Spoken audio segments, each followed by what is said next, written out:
right there. I'm trying to get. Oh, there I go. Turned up. Turned up. Hey, turned up, you heard?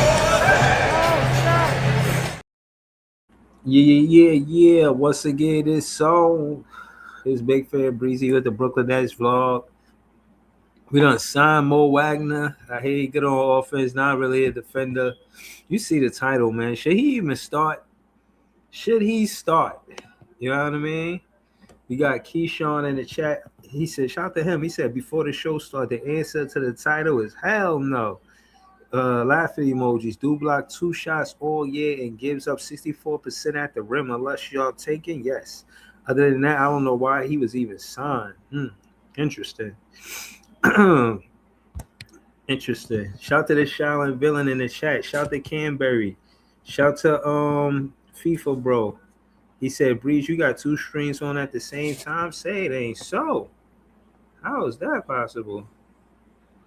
I don't know how I did that. That's crazy. Shout out to Macho from Jersey. Gotta make Macho from Jersey a moderator. You already. I be seeing the new fans popping up, man. Y'all lit. Y'all lit. Y'all contributed to the show already. Y'all lit. Shout to Harlem, man. I disagree with that. You already know I disagree with that. I don't think y'all go back to back, man. But to be honest with you, the East don't look that tough. I don't know. Y'all gonna be competitive. But to say y'all gonna be back to back champions, I don't know, man. I just don't know. Got Leaf for the chat. I was looking for you like this last night, Leaf. Word up. I was looking for you with the wolf call. Word. I was looking for you with this.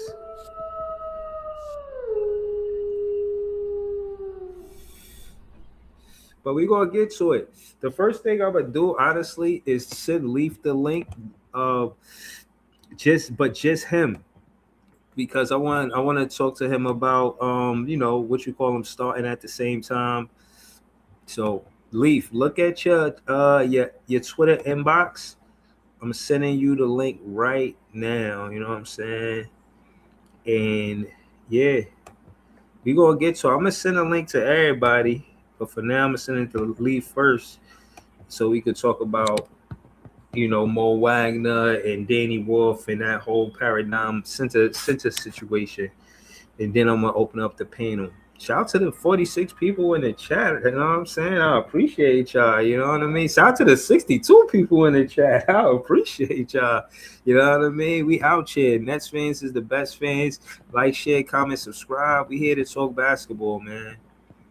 We here to talk basketball, And I hope y'all want to talk Nets basketball, because we definitely gonna talk some Nets basketball. We're gonna talk about all of the trades. We're gonna talk about Jaylen Brown going to the 76ers. We're gonna talk about all of that. If y'all want us to speed up that conversation, you just do it with a super chat and we'll change the conversation and we'll talk about that. But don't tap in. We're gonna talk about all of it, you know what I'm saying? But we'll just change the topic immediately with a super chat. That being said, shout out to Nets fans. We the best fans.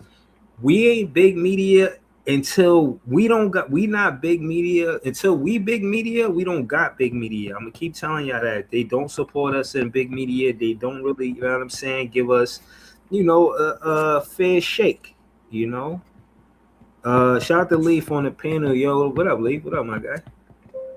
Yo, what's going on, bro? Showing, man.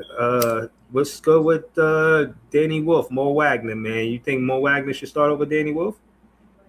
With a 2 year, $18 million contract? Hell no. That nigga stay injury prone anyway, bro. If I don't even think he's a backup big, because when he came from Orlando, he was kind of running backup four, because Orlando they run like a tall lineup, like regardless, because I think they had Batazi coming off the bench. They had his brother obviously starting Franz at the three. Well, he was originally a four before Apollo showed up. Then Paulo moved to the four. So he kind of more of like a 4/5. He's mobile. I mean, he could put the ball on the floor. He could do like little things. I mean, he'll get to it right at the basket. He definitely will drive into the basket. he's sort of a crash and burn type of player, but he'll do a lot of things. He seemed like a dirty work type of player. He'll do a lot of other things. I think that's kind of what we was looking for. We don't have no elite shot blocker, obviously. I mean, Dayron can block a shot or two, but I think our defense is probably going to be more by committee than anything, bro. Just like I thought. I think Danny Wolf should still start anyway. Okay. I mean, again, if we not going to be recognized as more of a defensive team opposed to an offensive team, I'm cool with it. You know what I mean? It's more so just knowing the personnel. You're Right. not. But I will say that think about Danny in comparison to Nick Claxton because Nick Claxton was the center for as long as his tenure was, and he was 215, 6'10". Danny's 260. So we talking about a center that was 215, 215 to a center that's now 260. I'm gonna Mm-hmm. give Danny Wolf more I'm gonna say I'm not saying that he's gonna be a good shot blocker. I'm saying he's gonna be able to contest shots. You know what I'm saying? That's what I'm saying. I'm saying he's gonna be able to contest shots. Um Yeah, I think that's a little bit more accurate. I ain't gonna lie, that Lakers picture is funny as hell. They call them niggas the Snow Time Lakers. the That snow shit is time crazy. Lakers, I'm Yeah, bro. crying. That should null and void. But to speak more about what you were saying about that I think when you got a lineup, if you think about the potential lineup that I'm trying to suggest, because word on the street is that Mikel Brown is still growing. I think he was like 6'4" at the draft, and he like 6'5", 6'6" today, which Yeah, the draft was like a week ago. These young niggas still be growing or whatever. yeah. Um, But that's because why are they growing? They working out. Like they yeah, be in the gym working out like professionals, got professional all right, nutritionists around them and all of that. yeah. Like it's a serious thing. Yeah, because technically they still teenagers. Yegor just turned 20 like a couple of months ago. So like, if he still grows even more before he hit 21, he could go from he got drafted at 6'8". He was 6'9" during the season. Now he probably six.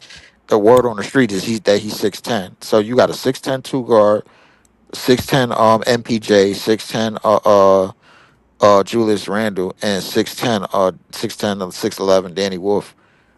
I think when you have that type of height in your lineup in today's NBA, bro, like you like the defensively, you not an absolute negative just because they're not supreme elite defenders. Yeah, What you have is their skill set, and you have a lot of spacing and a lot of shooting. I think we gonna have a lineup that's probably gonna outshoot and outscore teams, and we gonna be making a lot of wide open shots, and again a lot of wide open shots and a lot of wide open looks. I think Mikel speeds our offense up. yeah, I think so too. I think more of Mikel is going to be getting downhill and then be able to. Again, if Mikel want me to be what a fan that's his favorite, if he got to develop that floater, he developed that floater. If he going to the rim and he ain't got to get all the way to the rim, but he could hit that floater, beautiful. That's all. I need to see that. I need to see him develop because he's 6'5". My And the car's thing not there. is, if he could develop a floater, he'd be in a situation where Stop if they gotta respect Chinese it, he could programming find somebody to alley oop to. language. You know what I'm saying?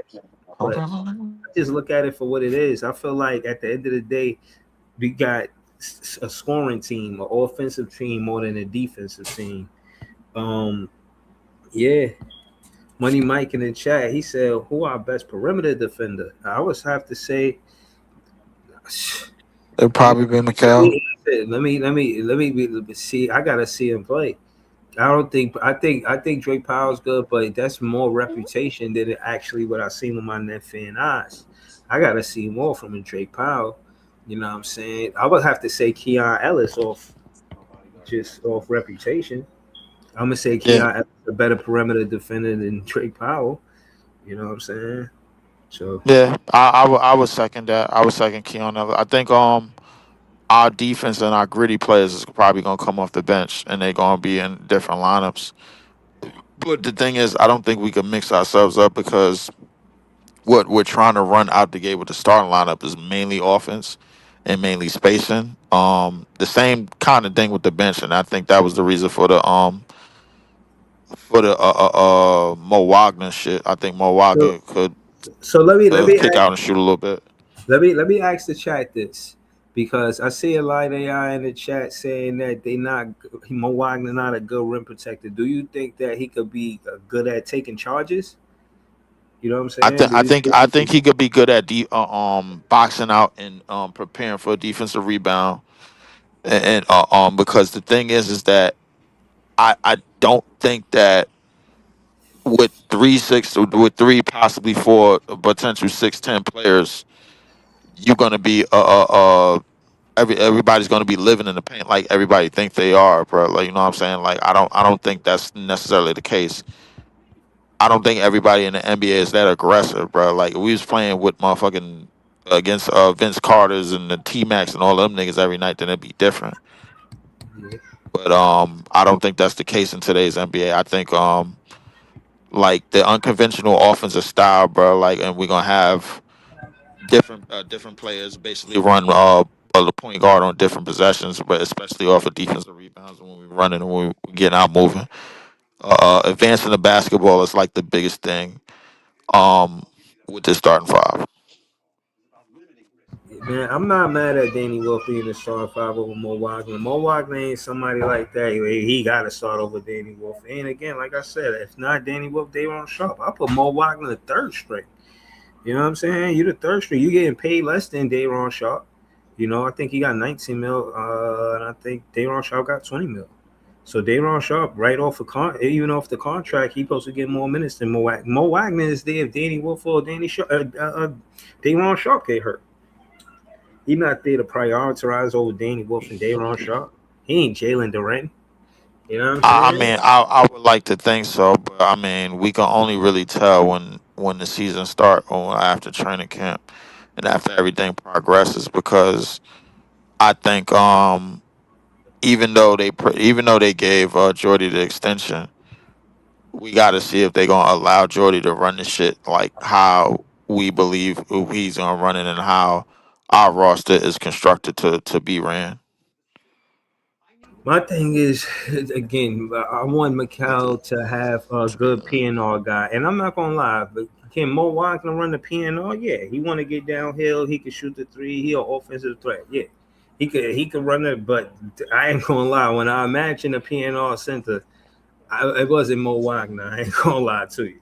But could he do it? Yes. Yes. You know what I'm saying? But I ain't gonna hold you. I think the fact that we got three centers is just the more important thing. You know what I mean? You don't want to start the Yeah, season saying you competing with two centers. Like one get hurt, you got one center. That's no good.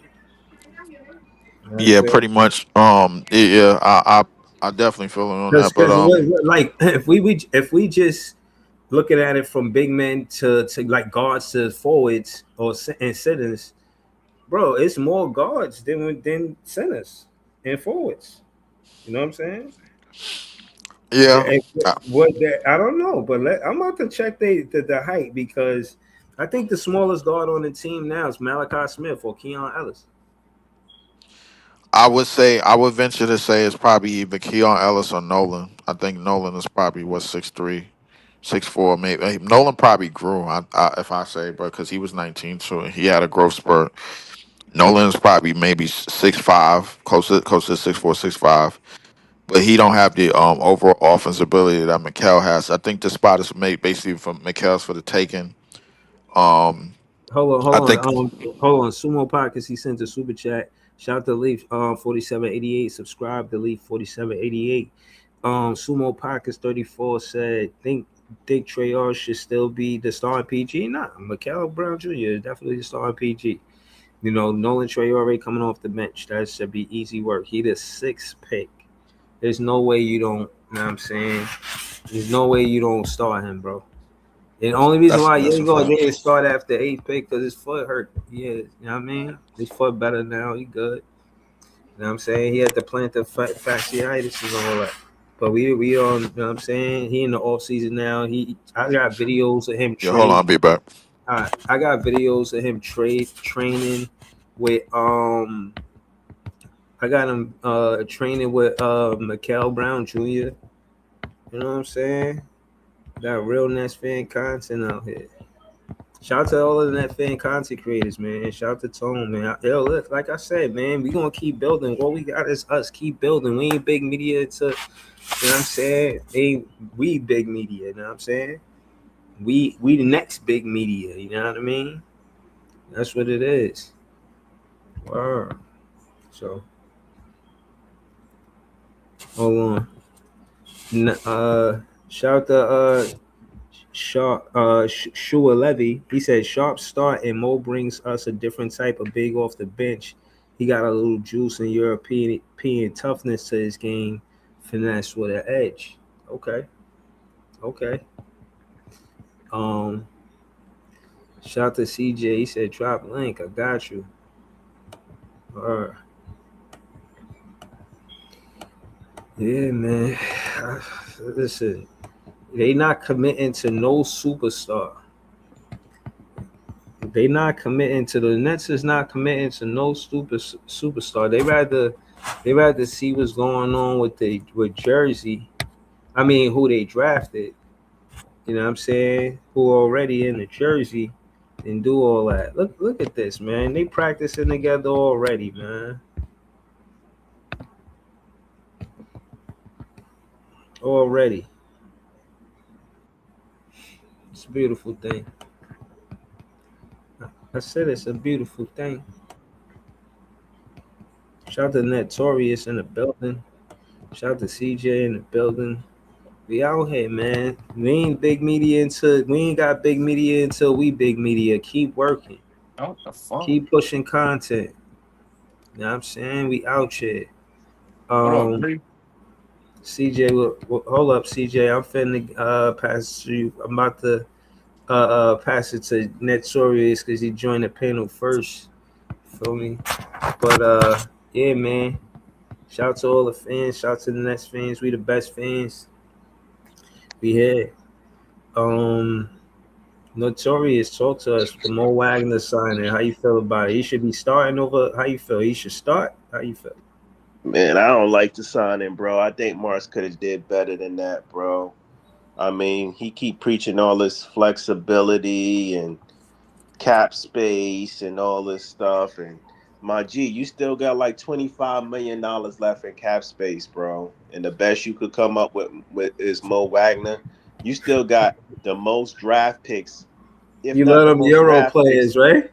the second most draft assets in the Mm-hmm. NBA, and the best you could come up with is Mo Wagner, bro. Mm. I, I mean, I would have rather just stayed pat than to get Mo Wagner for real. That's Mm. just me.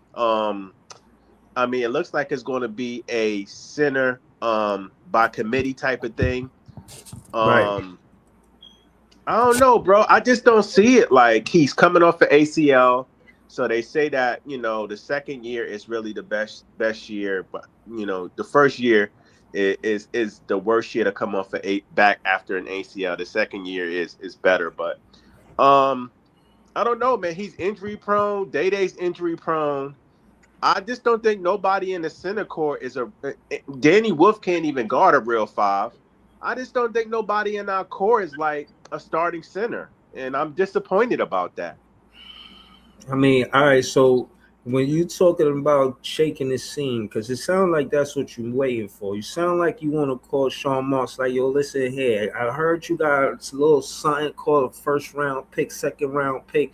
And again, when you look at it, I think it is all about negotiations. I think it is all about, talking turkey. Breeze, when I I look at got this team, this. I know you want some of this. I know you want Breeze, some of that. But if other right? people calling, they calling before It you, just they seemed like calling he just after you, they more adamant than you. They wanting more than you. right. It You just know seemed what I like mean? it Call just your seemed show like notes, call them up, let them know. Nah, nah, nah, it nah. just it just seemed like he's sitting on his hands. You know what I mean? Like he's not being Mm. proactive enough for me. Like I don't know, bro. Like I don't know. It just comes off like he trying to get the best value. Like I said on Twitter, like great value. You know, Hold on. Look, Notorious. Weekly Devotional said Mo Wagner was very loved in Orlando. I want to ask you why. Why was they in love? Why they love him for? What did he do for him to be loved? What they love about him? He couldn't stay on the damn court. He played like 60-something games there the last 2 seasons. Like, come on, bro. Like, I don't know, man. I'm gonna try to be optimistic about the situation. Weekly Devotional said he bullied most sinners. Oh, really? Yeah, he was hurting them in the paint like that. Now, I don't think that's true. I'm not. I don't know, man. I'm not really holding my breath. Let me just land my plane real quick, Breeze. Start Danny Wolf, man. Breeze. Huh? Yo, let me just land my plane real quick. Sure. I just think like some of these picks in these assets in this cap space, you're going to have to utilize some of that to go get decent players. You can't sit on it forever. You're not going to fucking use all those picks, okay? Stop being stingy with the cap. I'm not saying go out here and just start giving money away, but you have to invest in the roster to upgrade the roster, bro. And you have to start taking chances on so floor what kind raising. of chances you talking? What kind of chances you want to see him take? He should. Why is Trey Murphy not on the team yet? Talk about it. So we should be in the business of Trey Murphy, is what you saying. Why is he not on the fucking team yet, bro? Listen. What they got, what the Sixers got for Brown was criminal, right? How would that work, Notorious? How would he put that together? What kind, like how? Man, listen, he got to call them. He got the assets, bro. We got the cap space for him. He has the assets, right? He got to call them to figure that shit out, man. You know, Sean Moss got to start closing deals. Here's the thing. People want to start giving him credit for stuff, right? But most of the stuff he gets credit for, that shit fell in his lap, bro. That Mikal Bridges trade fell in his lap. Leon Rose came to him for that. Kyrie and KD fell in his fucking lap. They called the Nets front office and said, we're coming to Brooklyn. You know what Sean and Sai said? Okay, cool. He's not proactive enough for me, bro. Yo. Again, shout to Notorious. This is the Nets fan voice. He's going to hear him. I ain't gonna be too long. You could pass the ball, man. I mean, like I said, I like the Randall thing. I like even the Ellis thing. Even though man is still on his freaking team, and I don't know why he is. Okay. Marks and them just gotta be like, yo, we gotta package this dude. Maybe give a pick or something to get him out of here. But he has to go. They messed up with that. They did all of that to take on Terrence Mann just to draft Ben Saraf. That was an F. So listen, he has to. I like the Randall thing. I like the Ellis thing. I don't like the Mo Wagner signing. I'm gonna pass it to John, man. Yo, we just gotta go to CJ then John. No, man, CJ, then Leaf. But yo, shout out to Notorious first and foremost. Thank you for joining the panel. You already know what it is. Sometimes we gonna kick up. That's way here to just, I guess, clap our hands and say go Nets go. We got real Nets fan feelings. Know what I'm saying? So we don't be agreeing with everything, but it's okay. It's okay. Shout to Notorious, shout to CJ. CJ, talk to us, man. I see you say drop the link. Talk to us, man. What's the word? What's the word, Bree? So I'm gonna take it different, man. But that Mikal Brown shit I seen, that's like him working out with Igor. Yeah. I really like that, man. I really do. Okay. Him teaching Igor how to dribble. That's fire. That's fire. He need to learn how to dribble. He need to learn how to dribble. He need to learn how to dribble. And he learned it for one of the best. Because Mikal Brown 50 as fuck. Yo, that's probably the best thing I heard all night, bro. That was probably the best take I heard all night, CJ, because at the end of the day, we all focus on that, and we leaned on the fact that he had the jumper to kind of, shout out to Pod, because Pod did say that Mikal Brown gonna make these rookies look good, even though I know that myself. But shout out to Pod with that. He did say Mikal will make the rookies look better, and he's showing it why he gonna make the rookies look better by teaching Igor how to dribble. Yeah. So I mean, when you see that, what do you think as far as camaraderie and leadership, how that plays into how they play as teammates? What you say, Breeze? just them be. I think it helps them being teammates. I think what he's doing is showing leadership and helping them being teammates. Like, I'm not just here for me, I'm here for us. He's Yeah, here showing for that. everybody. Yeah, he's really a teammate. And again, I heard all his interviews, and I like what he be saying. He was like, hey, these guys, I know them off the court too. It's about building relationships, and he said that's what we doing. So he's real, in my opinion, far as what you will want out of a point guard, somebody that can bring the team together, that what I mean, could be the What's voice, up? say things that the coach might not say. You know what I'm saying? He's Yeah. got that gift. He's really got the IQ. He has a high IQ in basketball. That's a fact.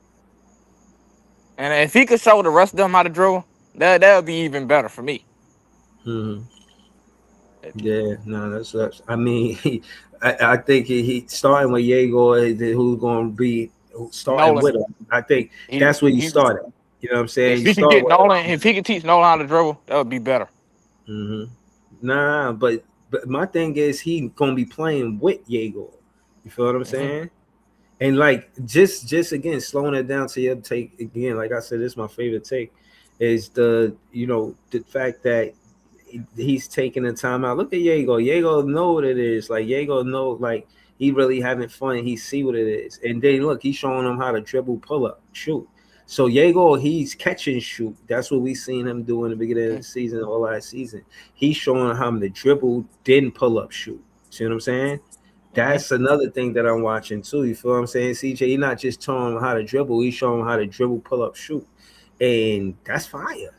Yo, bro, I'm And if he happy could we learn how got to this pick, man. dribble, I'm dead ass, bro. Because hold on, let me say this. Because I was on the train of Darius Acuff being here, but again, the reason why I'm leaning more into why I'm being happy about this pick is because the whole idea was him being a superstar and what he's going to bring to the team. I never really thought of him as a teammate per se. But now, besides the pick and roll center, I never thought about how he would help Diego because I always thought about the defense and how, what I mean, it wouldn't be a good fit. But that being said, Mikal Brown Jr., we got what we asked for. We wanted a big backcourt. We got that in a 6'5" point guard, and we got that as 6'8" two guard. And I'm saying that to say that, again, to lean on a dribbling point, this is a skill just as much as catch and shoot is a skill. This skill is very important in basketball. It was I tried to do like a little documentary. I want to call it a documentary, but it was like a little it was an episode, and I was talking about how there was a transition from the big men to guards with Curry and shooting and what it was to be shoot the three the ball and so on and so forth. But I don't never want fans to skip the era where having a handle was important, being able to basically, you know what I'm saying, do what you want with the ball and get past defenders, you know what I'm saying? And that's a whole skill, you know what I mean? And I'm saying that to say the defense has to react. If they don't respond and react, then you just going to take advantage of that defense. It's just that simple, you feel what I mean? And I think, Mikal Brown Jr. is going to take full advantage of guards that shouldn't be in front of him. You know what I mean? And yeah, if Diego gonna have a handle too, this shit, bruh, this whole us winning 30 plus games, yeah, 40. I'm at 40. If we could be that team we was where we had that vibe, 2019, I mean, whatever, I think it was 2019, 2020, when we played, and we, you know what I'm saying, it was the benchmark there too and all of that. Like, yo, seriously, I really, really think we on our way there. I want y'all to know. I know I'm conscious that all of us is here at zero. I'm paying attention to who's around the room. We at zero right now, but we gonna get one. When we get one, I mean, we all gonna be here. So I'm just saying, look around the room and see who here, why we at zero. But yeah, not to be long with it. Go ahead, CJ. yo, like I say, man, I'm proud of Markel teaching him how to dribble. That really standing out to me today. Yeah, As far as the other bullshit we signed, I ain't gonna hold. I ain't go too long. I'm gonna let John go ahead and go. I know John got to get stuff off his chest. go ahead, John. Talk to us, John. Shout out to Yeah, everything, bro. Nice, John. Heavy on Twitter. You got like 700 followers. We out here, man. Talk to us, John. man. Yeah, good to be here, Breeze. Like we kind of talked about last night, Sean Marks had a choice. He could have made a big offer for like a Kessler Walker, but as you saw, Danny Ainge literally took the Lakers' soul, their brain, their future for them to get Kessler Walker. So maybe that was a bit too heavy of a price for the Brooklyn Nets. And then you and I talked about Mo Wagner last night on a cheap 2-year deal, and it played out just like we talked about. So I get what Joey's saying. Joey was cooking tonight, but this is Sean Marks we're talking about. The only thing I'm giving some type of understanding of is that we've got a lot of these guys under controlled, flexible contract deals. Minot, Dayron, Wagner, and Ellis. Like, these guys are not beholden to any big money on this team, but a lot of them definitely have a point to prove on this team. So I think it's the one thing we have going for ourselves. But obviously the center position, it's really tough right now. Like, Mo Wagner's numbers, like, they speak for themselves. He's averaged 3.9 rebounds in his career. He's averaged 2.9 defensive rebounds and 1.0 offensive rebounds. And the most minutes he ever played were 26 minutes back in 2020. He hasn't played any minutes close to that since then. That's going on 6 years due to injury. So Mo Wagner, you're going to get some offensive stuff, but defensively, given the fact he's 6'11", which is shocking, he's not really that much of a shot blocker or protector at the rim. You said third stringer, Breeze. We're going to need everything from him, from Dayron, and from Danny Wolf. Right now, it looks like they want to go with Dayron as a starter. I pointed out all of his weaknesses on Twitter. I'm willing to give Dayron a chance, but I just feel like for him, he's also been injured as well. He hasn't played more than, a certain amount of minutes. So I think he'll start this year as center. Will he finish this year? We'll have to see. But to what Lee says about Danny Wolf, I have zero worries.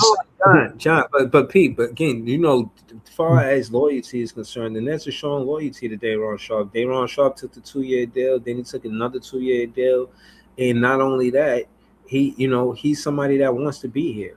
More importantly, right, John? And the thing is, I think you reward that. He's the longest tenured player here. That he been here since 2021. You're not gonna let Danny Wolf start over him, even if the fans out here like us say, "Yeah, let Danny Wolf because this, that, that, but third." They're not really sold on him though, because if they was, they wouldn't keep giving him 2-year deals.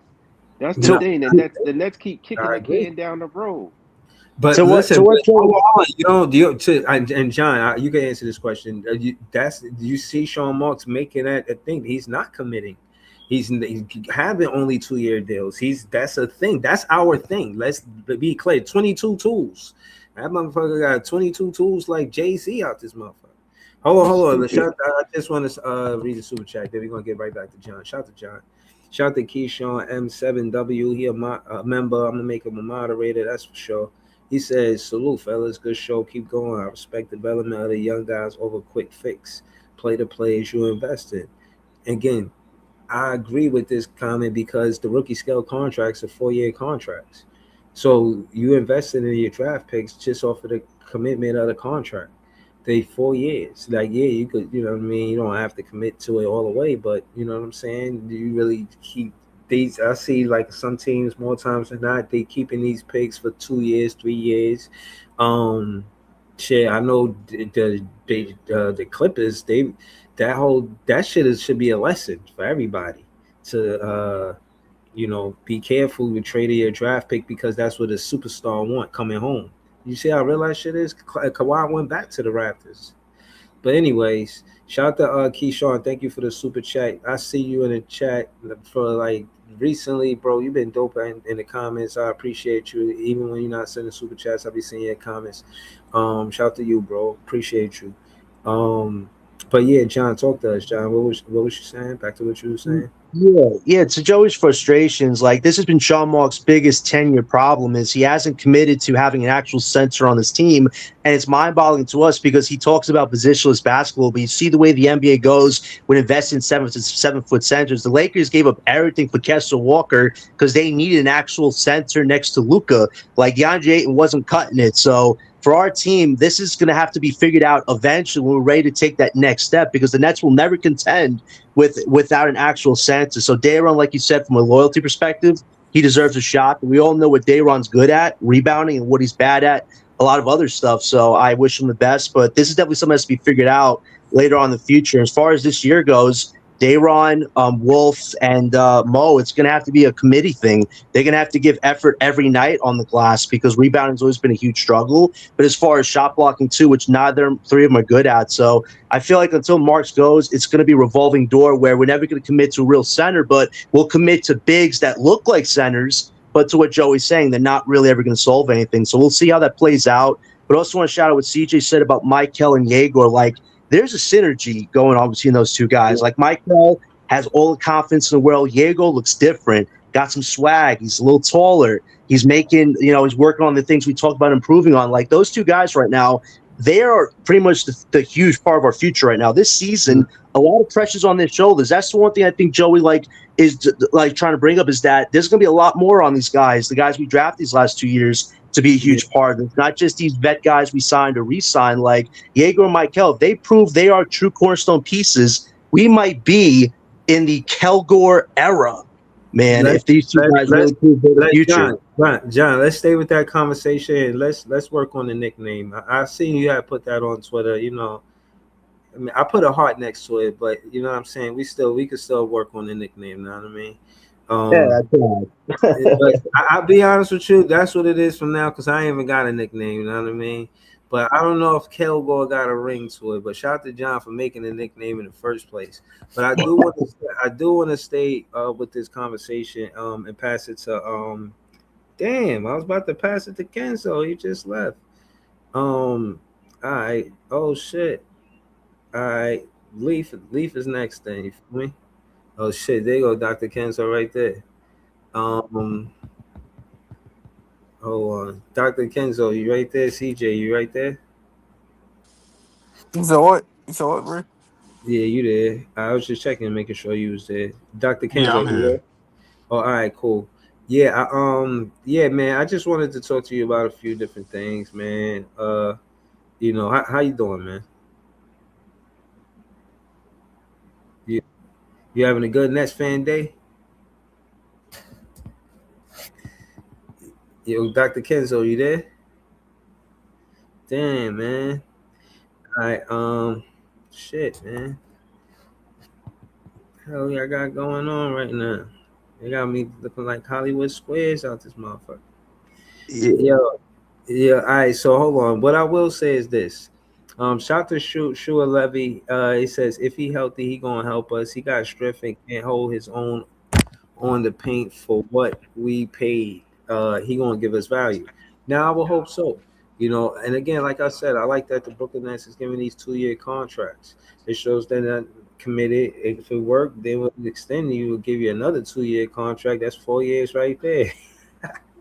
But they being careful on how they commit, and in my opinion, that's a good thing. And I think that the more important contract is the 4-year contract you got with Mikael Brown Jr.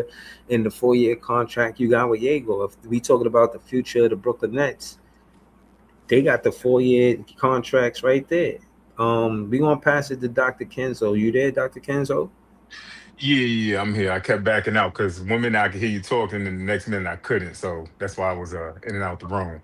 Oh, all right, yeah, nah, that's what's up. All right, I was wondering what's going on, man. I was like, what this niggas got going on, man? I, Shout to I Dr. Kenzo, man. I wanted you to help me. I wanted to know if you agree with this comment, man. He said, "Sure, Lefty." He said, "If he healthy, he gonna help." He talked about Mo Wagner. He said, "If he healthy, he gonna help us. He got strength and can hold his own on the paint. For what we paid, he gonna give us value." You agree with that about Mo Wagner? think it's possible. I do know that he's a gritty kind of player. He's definitely hard nosed. He'll do everything on the court in terms of he'll die for the ball. He'll go ahead and get charges. He's willing to bang, you know what I'm saying? Like he's willing to fight in the paint, you feel me? And everything like that. Pause. But like at the end of the day, do I feel like he really moves a significant needle for the Nets? I think that's a little bit more questionable. I don't believe that he should be starting over Sharp though. I think that position is Sharp's or Wolf's for sure. Okay. He's for sure a bench big man, just like he was in Orlando. All right. So I mean, shit. What you think about the take that CJ had about what I mean? Cal Brown Jr. helping. You know what I mean? Well, we seen it on the video. Yeah, I was going to get to that, but he said it. You know what I mean? And again, that's the point. Him helping as a teammate, like not just Mikael Brown Jr. As what I'm asking is to be specific. What do you think about Mikael Brown Jr. not only as a player but as a teammate? So it seems like Mikel has been trained very well. He's been taught um, to become some sort of not just like a good teammate, but like a star in this league. Like he's been literally Oh, uh, he went to the PR meetings. He went to the PR yeah, room. he's going to the PR. He's been to the PR meetings and training. You know what I'm saying? He says The PR everything right, training. and he does everything right, at least via camera, like in front of the camera. Right. This young gentleman here has been A1 of A1. He's not out there like Michael Porter Jr. In the podcast talking, a little Right. crazy. Depending on who you ask, depending on who you ask. You know what I'm saying? But all, Mhm. all in all, you know what I'm saying? Like this kid here has got it all. I thought it was fantastic seeing him and Yegor, sitting there training already, actually helping to learn from one another. Because I'm sure there's a lot of things that Yegor is teaching him as well too. I wouldn't be surprised if that's kind of like his rookie in a sense. Um, and even more so, the comment that Mikhail had made the other day saying that he had spoke with Randall already. You know what I'm saying? Right. We're gonna It's shock the it's the world. yes, I believe it was CJ that said it, but there's a synergy. There's a synergy that is going on with this team that I'm definitely digging. Mhm. And I'm hoping that it continues to grow as the season goes along. So yeah. Yeah, nah, appreciate you, man. Shout out to Dr. Kenzo, Tenma. I'm saying your name right. Yeah, Timba, yeah. You say And Kenzo, dog. It's good. Shout out all to you, right, Kenzo. Appreciate you. well, Thank you. you got anything you need us to follow? What you got going on? Nah, I'm not on anything. I'll be honest with you, man. I just be on like Nets Daily. I be on like Reddit, you know what I'm saying, and stuff like that. Just having conversations about the Nets and whatnot. I'm not really here to, promote no channels or pages or whatnot. But if I Okay, can nah, just join let me into know. Yeah, join into the conversation, that's what I love, man. yeah, Nice. that's kind of like me with a shameless plug. You know, I got another show called Fan of the People, and what I do is interview people about whatever they love doing. It could be anything. You know what I mean? It could be a grandmother talking about how she sold a T-shirt or some shit. You know what I mean? I would interview her. You know what I mean? Long as you love what you do, you know, and it's something positive, something that helps people. You know, I'm into that. It's about celebrating people. You know, like this is about uh celebrating the Brooklyn Nets. You know, the fans, Exactly. that kind of thing. But there's great people that do great things, and I don't want to overlook them. So that's what that show is about. But yeah, man, I like the teammate aspect. I like Shua Levy comment too, and he said it was another comment too. He said, Shua Levy said he better than Acuff off for attitude alone. He want to be a net and want to be a great teammate to his team. That's called buying in with no ego. Um, Dr. Kenzo, just when you're done, just pass it to Lee. Oh, I can pass the Leaf, man. I ain't here to hold the mic. You know what I'm saying? Hey, we all here Okay. freestyling. You go ahead, Leaf. I got you, man. No, I appreciate it, Doc. Um, Realistically, bro, everything going forward with this team, at least for this year, and it's not for us to put any number on it. It's just based on potential development and probably a lot of bullshit ass shot making. Because I think that's the way Jordy is probably gonna run the office is more space and pace. Now, just to put y'all on something, Danny Wolf played more minutes than Dayron last year. The Appreciate you. so if it'd be far fetched with the deals that we signed, with the careful deals that we signed, which I can appreciate.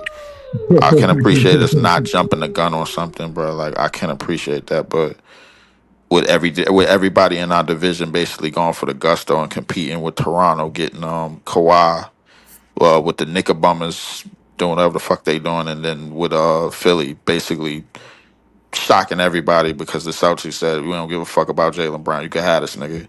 But hold on, Um, slow it down. Let's get into that because we've been talking about a lot of stuff. We 44 minutes in. I hope everybody in the chat done like, share, comment, subscribe. Leave talk to us. What you think about that move to the 76ers for Jalen Brown? What's your thoughts on it? I think the 76ers definitely came up. I mean, we got five first for Mikel. The Celtics just said, "Fuck it, bro. We'll take whatever, bro. We'll take two first for him." I think the what people got to understand about the Boston Celtics is that if there is a team that knows how to flip a roster, it's definitely them. So they really didn't give a fuck about Jalen Brown. They just said, "Nigga, go ahead." You know what I'm saying? So, for all the Boston Celtics fans that might be watching Well, this, hold on. But I kind of want to be petty. There's draft picks. They finally broke up. I mean, they was whooping our ass for years. They broke up. I mean, I won't. I'm gonna sleep well tonight. I don't yeah, got too much I am into gonna sleep well. Yeah, I'm definitely gonna sleep well.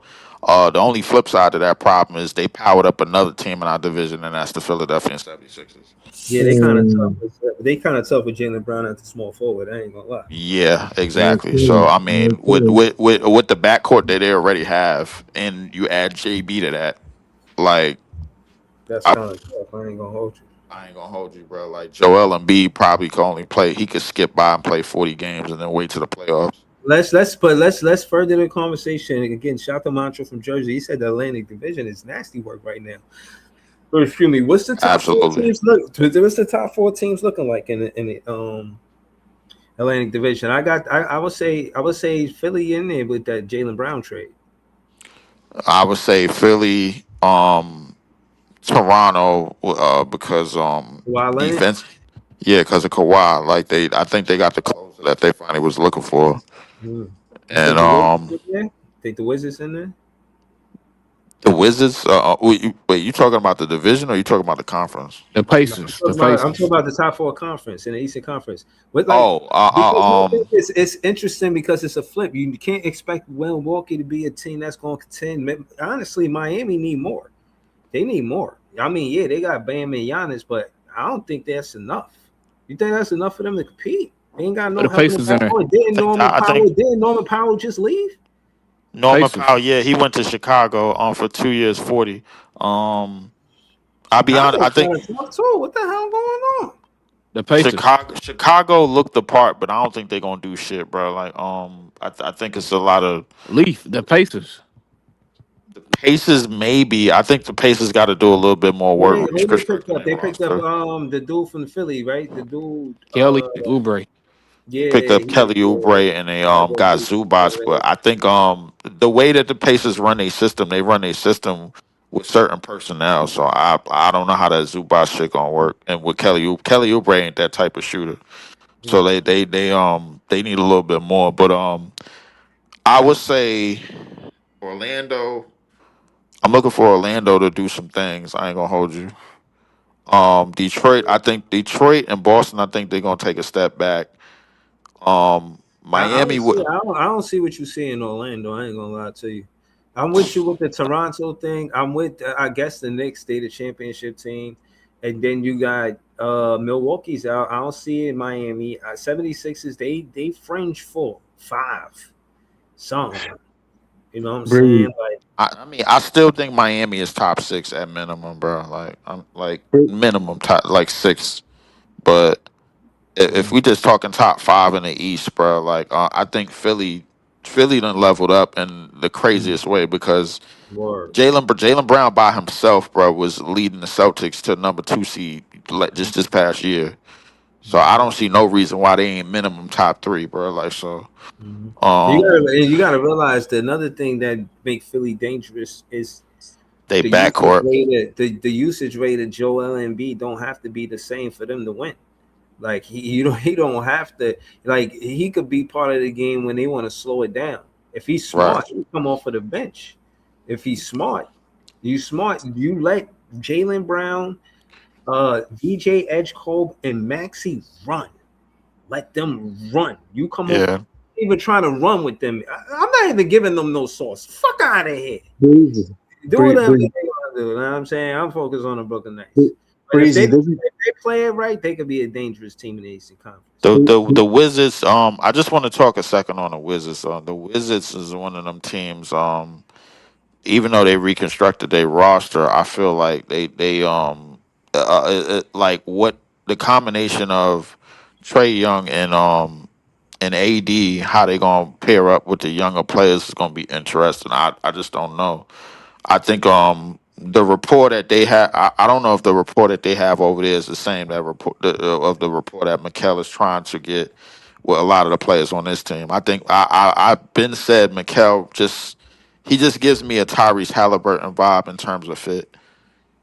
I just think that a lot of what we're going to do differently is just going to be based on him doing a lot of little things that's probably not even going to be on the stat sheet.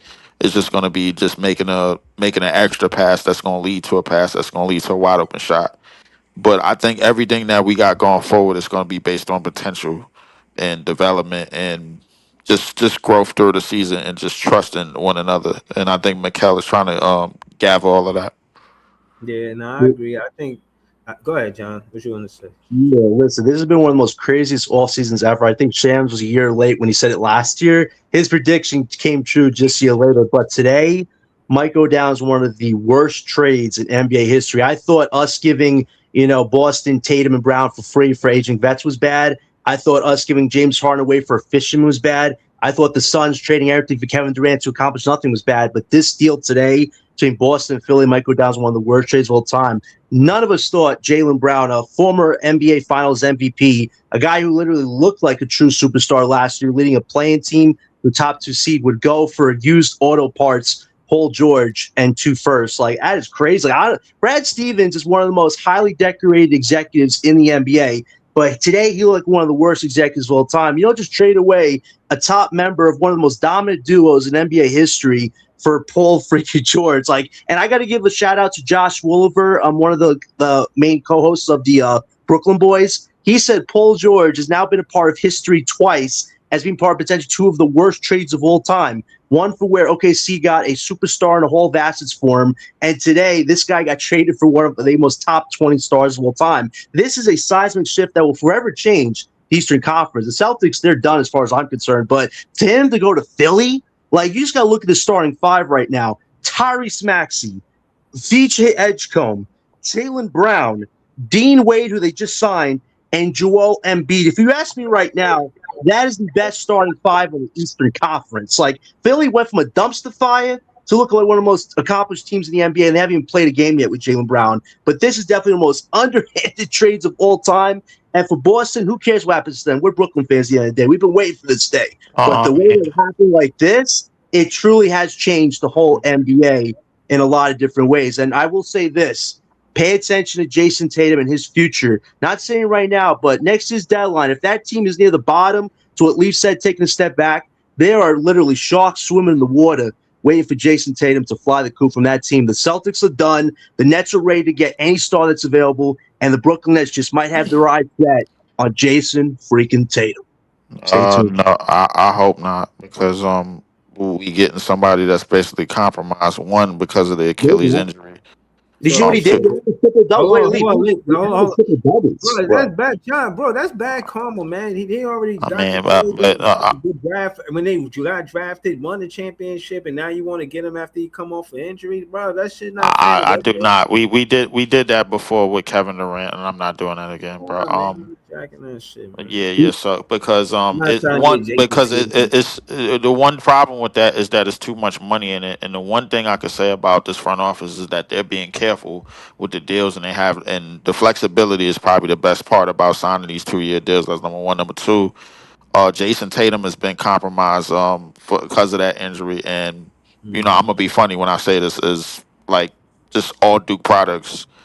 The second that they get hurt before they while they in their peak, they pretty much old news. Okay, so all right, I'm gonna pull up the standings. You know what I'm saying?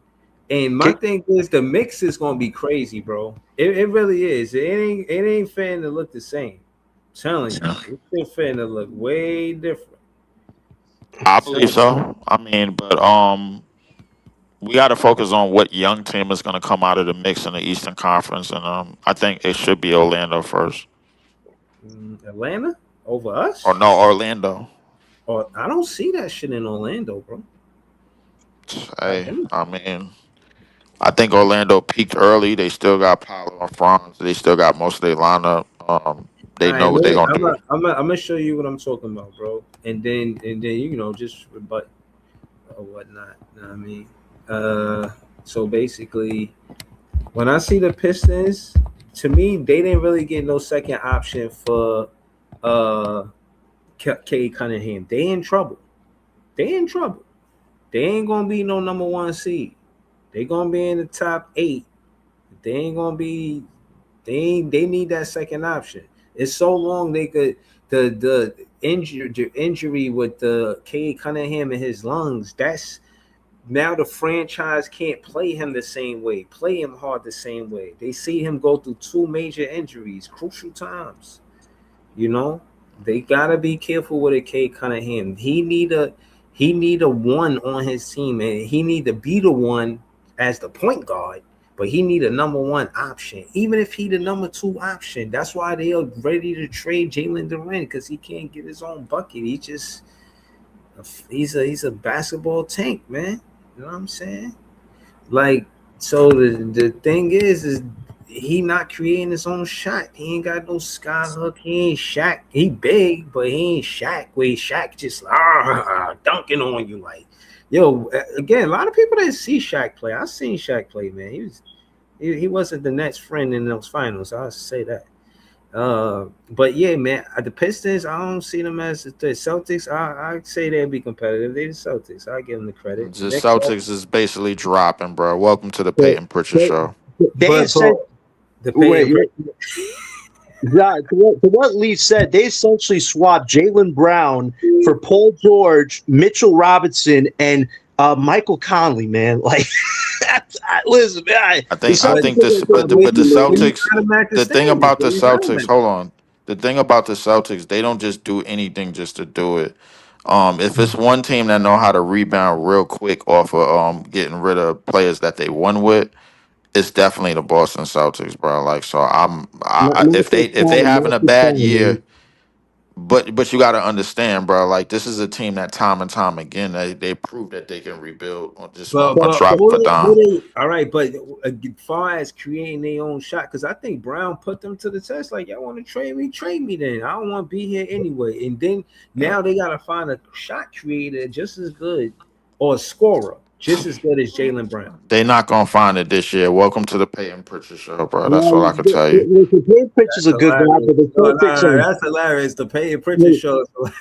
leave. If the Celtics would have got a decent holdback for Brown, I Yeah, agree. But they got Paul yeah. freaking George back. You know what's crazy? Apparently, the Celtics asked for VJ Edgecombe to be in the deal to consider Never. trading Jalen Brown. They said no, and he said, "Give me Paul George." Like, I don't know what if Brad Stevens was a heavy drinker that night, but this is one of the worst trades of all time. Like, you'll just trade a top 20 star for used auto parts and 2 picks. Like, I'm sorry. I agree, Leaf. They've been good at rebounding, but you just traded one of your cornerstone pieces for essentially nothing and a bucket of fries. Like, this is not exactly what I They would call a rebound. but Hold on.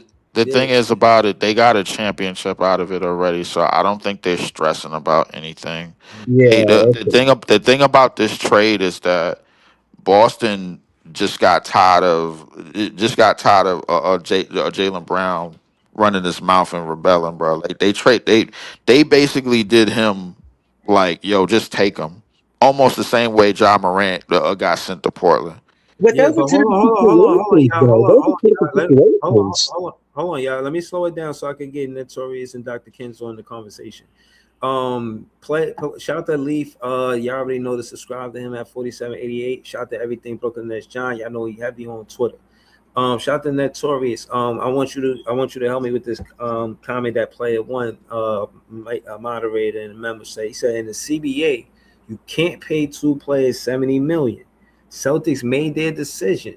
You essentially have to win with one supermax, surrounded by rookie scale contracts like the Spurs or pay cuts like Knicks. Notorious, how Yeah, you feel about this comment? I agree with that. And another thing that people fail to realize is that Boston got new ownership. So exactly. this is not the same ownership that won the championship. So Right. Mhm. they're not trying to pay that money, man. You know what I mean, with these new CBA rules in effect. And but I think it has a little bit to do with multiple different things. I think it has to do with the new CBA while Brown is gone. I think it has to do with what Leaf said, with him running his mouth and him just not seeing eye to eye with the front office. It has a little bit to do with a lot of different things of why the Boston Celtics got rid of him. It's just not one specific thing. But yeah, man, I totally agree with the player Yeah, one's comment.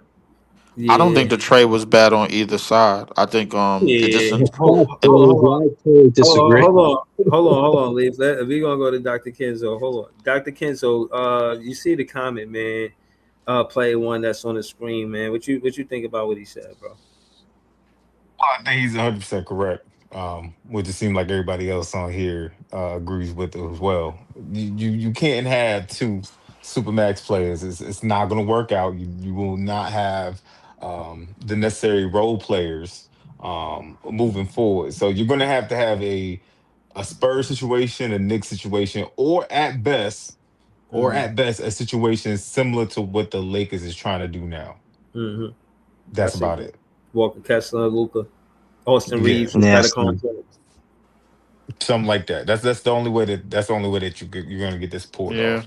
I think the Spurs and the Knicks in terms of how the contracts work out, they somewhat figured out somewhat of a remedy, but the problem is that sooner or later bench players is going to start asking for starter money. Exactly. Mitchell Robinson is number one, so we're gonna have to see who number two is. Well, the reason why both of those teams got away with it is because the Spurs got a lot of people on rookie contracts. Let's be clear Exactly. about that. They three best players is on rookie contracts. The Knicks had people taking pay cuts. So Jalen Brown took a big pay cut. I mean, excuse me, not Jalen Brown. Damn, Jalen Brunson took a big pay cut, He which left helped. 100 mil. Yes, which Yeah. helped alleviate a lot of cap space pressure to be able to sign other guys. So Mm-hmm. that's why Oh yeah, both of them. yo, bro, that OG, they ain't never paid nobody the money the OG got. I mean, They that got that Draymond nigga did one, 200 mil, bro. Like but that shit But you crazy. see, I'm but saying that to you say, but what I'm saying that to say, that's when the players in the front office are and the coach are in alignment. But it's going to You catch know what up I'm with them, saying? though. It's going to It's catch gonna up with catch them up with them too. because Jalen Brunson is not going to take another pay cut, and Mm-hmm. James Dolan already said he's not going into the second apron. I mean, So you see, Mitch left. yeah, so it's going to catch up with them. Trust me. Mm-hmm.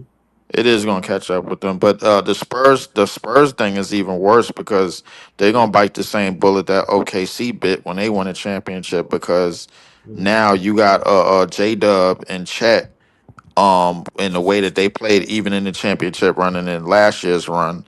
um they kind of been compromised by injuries and not playing above and beyond because they both from the same draft and they both went from they're going from 6 mil this past year to 41 mil each. So a team like OKC, they can't afford to go in any apron realistically. So SGA is going to be a priority until all of the players that they redshirt and start to come Yo, up and Leaf, start to show promise. hold on, Leaf. All right, let me kind of do this just so that the chat can stay with the conversation. Shout to the whole panel. You already know what it is. Shout to the chat. Subscribe to the channel, man. And I'm saying become members. It's only $1. How? I appreciate all the current members. Shout out to my A1 day ones. But I just wanted to shift it to say, where do we think that the Wizards is going to be, and then go up from there? Like, I wanted to start now. If they start with that current roster, I think they top 8, 7, 8, 7, 8, 6, 7, 8. They toggle between those three numbers. I think they have a hard time. They might see 5, but they have a hard time holding 5. I don't think they get to the top 4. Yeah, if it is, it's super duper early in the season, but it's nothing for not like I don't think they hold it. And I do think there's going to be games that decide that shit too.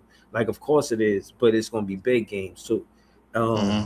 It's going to be interesting. I think this season is going to be interesting. It's more, I would say, leveled. The competitions seem more even. It don't seem lopsided. You know what I mean? But I'll say that to say, yeah, I got them in the 8th, 9th, 6th tops. See, what y'all got on this? Anybody want to say anything about the Wizards?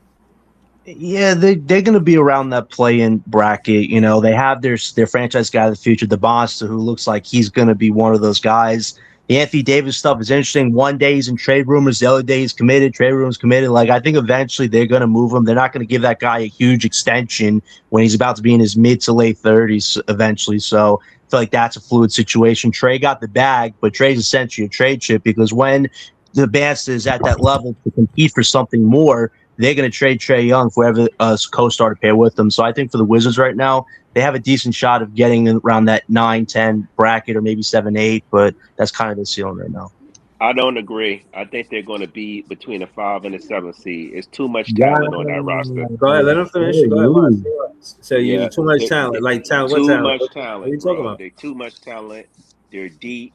I know this is the first year, so I'm gonna say they finish no lower than 7th, but I could possibly see them at the 5th seed. Between 5 and 7 is where the Wizards Hot take, finish my at, guy. barring injury. I got him a 7 through 10. I don't play it safe, bro, because I don't got no number. The Eastern Conference, it feel like the Eastern Conference just loaded up in a matter of days. With of course with Kawhi and then Giannis and Bam down in South Beach, and then I'm not 100% sure if a team like Atlanta is going to be a playoff team again. I don't know about Indiana Well, hold on, and what hold on. Halliburton. Hold on. Before we get to Indiana, I wanted to go to. I mean, all the health questions we should just ask Dr. Kenzo. You know what I'm saying? Maybe he has some expertise in this situation. You know what I mean? But I wanted to ask him: do you think that a Trey Young in the AD would be healthy this season? How you feel about it? Man, that's questionable. That's we can't tell. There's no I telling think what the I'll two of say them. one of them. Yeah, I would say maybe one of them. If I'm going to put any money on anybody, I'm putting it on Trey. I think Trey could probably make it throughout the season, pretty healthy. As for AD, he's going to get sat out a couple of games. He's going to see a couple of weeks where he's off. That's just what he does. Even if it's nothing like anything that's detrimental, it's Right. likely going to be something that's going to come across where it's like, all right, AD got to sit out for 10 games, or you got to sit out for 15 games. It's just how he plays at this point. It's just how his body holds up during these seasons. So I can see that happening for sure. As for who might, like where the Wizards might land, I would say at best I could see them at 6. Wow. If they're clicking, like everybody's just on top of everything. AD's happy, he doesn't want to be traded, nothing like that. I can see them dudes being around like 6, for real, for real. Like they could make some noise in the East at least. But if everything is kind of falling apart, I can see them around like ninth. But they'll still be playing. They're definitely going to be a playing team. They're still going to deal with all of that. Like they're not But going to be. but just kind of segue in the conversation, staying with the Wizards, you think AJ DeBoncha number rookie of the year? Or is it too early to say? I mean, of course it is. They ain't play a game yet. Too early to tell, but same Yeah. time, I think that the amount of touches that he gets all depends on how healthy everybody is, right? Like Right. if Trey and Same AD thing is with mad Cooper is Flag, kind healthy, of like with Cooper Flag, remember? exactly right. If it's some type of situation like that, um, in all honesty, his touches is going to go down significantly. So his efficiency could be high, right? Mm. Like his numbers and whatnot could look pretty decent, but he's not going to be having no like high points per game or rebounds per games or anything like that. Now, if AD is out or if Trey is hurt again, oh, Mm. he easily going to end up being rookie of the So year. see, It's just going my to go straight through him. He's going to be number one option. right. My thing is this. Shout to Macho from Jersey. He said rookie of the year MBJ. Now this is where I agree with him, and it's because of the usage rate. Like, what is Exactly. AJ DeBoncha usage rate going to be with you got to start and Trey Young? Like, they got Trey Young in the offseason. Everybody knew he wasn't going to play when he got to the Wizards. So it's about him, getting ready for the next season. So that's what he did. We know the volume of shooting that he was doing on Atlanta. That's not going to go away. So, Mhm. he's definitely going to be somebody that shoot the ball. And what my question is, kind of segueing this before we get to the Pacers, don't y'all think it's a unjust for a number one option to you know what I'm saying, take get the opportunity to be a number one option. I mean, the number one pick to, because that's my thing. Shouldn't be the number one pick should be a number one option when they get to the NBA. Like, why It, go to a team that you're not even I It think winning? depends. it's all dependent on circumstances, bro. Exactly. He just went to a team where nigga just stole $200 million But for four years. but no, but look at all of the dust they was kicking up about uh Dillon Harper. You feel what I'm saying? Like, yo, y'all Uh, want to go and get De'Aaron Fox, but you want to get the number two pick and have him coming off of the bench. And let's call it what it is. The way Dylan Harper played, when he started on other NBA teams, and De'Aaron Fox wasn't there. yeah, of course. Or if he was on a different team, he could still on Charlotte. He would start. If he was Yeah. on Minnesota, I mean not Minnesota, but you get my drift. Like he If he would was on some have started shithole in the squad, NBA. yeah, he would have start. He would have started. Yeah, Right. but he was on a team To the Heat. He with could go to the Heat right now and start. yeah, Oh, possibly, I yeah, mean, that definitely. he would That's start. He would tough. absolutely start. No doubt about it. No doubt about it. That's tough. No doubt Yo, about that's it. what But I'm the saying. But but that's some. You don't think that's some bullshit that they could just hold a player like the number two pick who everybody know he should be starting somewhere? But listen, the one that's his chance though. I no, that's not chance. That's the NBA. Come on, man. That's what it was. Come The All on, right, NBA. guys. fair enough. I give you That's that. I give you that. that's not Come chance. That's on. definitely the NBA. The NBA did that on purpose It's for all you sure. know, good, man. I to give But you what that. the one thing about us up in here as a Nets fan, like I've come to the conclusion, ain't shit you could do about yesterday. You could only do shit about today and possibly and prepare for tomorrow. That's it. So Dylan, we got to live in reality, and the reality is that he's on the Spurs, and he's probably going to be there for another 5 to 6 to 7 years. So it's done with. I got to move forward with what I got, and that's Mikel Diego. But as far as rookie of the year goes, in the Washington situation that she was talking about, I think the rookie of the year. I won't be surprised if it's Cam Boozer or I said it was going to be Acuff, but my three candidates is Acuff, Cam Boozer, and Caleb. I think Caleb Wilson. He gonna put a foot up for somebody ass.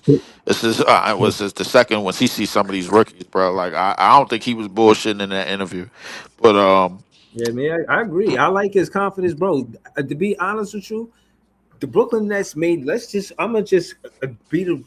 I want y'all to hear it from me. They made the right choice getting Mikael Brown Jr. They did. I They think made the so right too. choice. And again, the reason why I say that is because I always say I don't want these players to get all mixed up in New York media because they always try to be bigger than, you know what I'm saying, the basketball. But the way that Mikael Brown Jr. handles the media in a way where he knows how to articulate how he feels, what he thinks, and keep it basketball. He stays, professional. For it's just like he knows that's part of it, and he's embracing it. He's in. Yeah, there's nothing more that I can ask for from a rookie. You know, Hmm. Yeah. so Breeze, Breeze, this is going to be one of the most exciting rookie of the year battles in a long hold time. on. Yeah, are you talking about July 4th?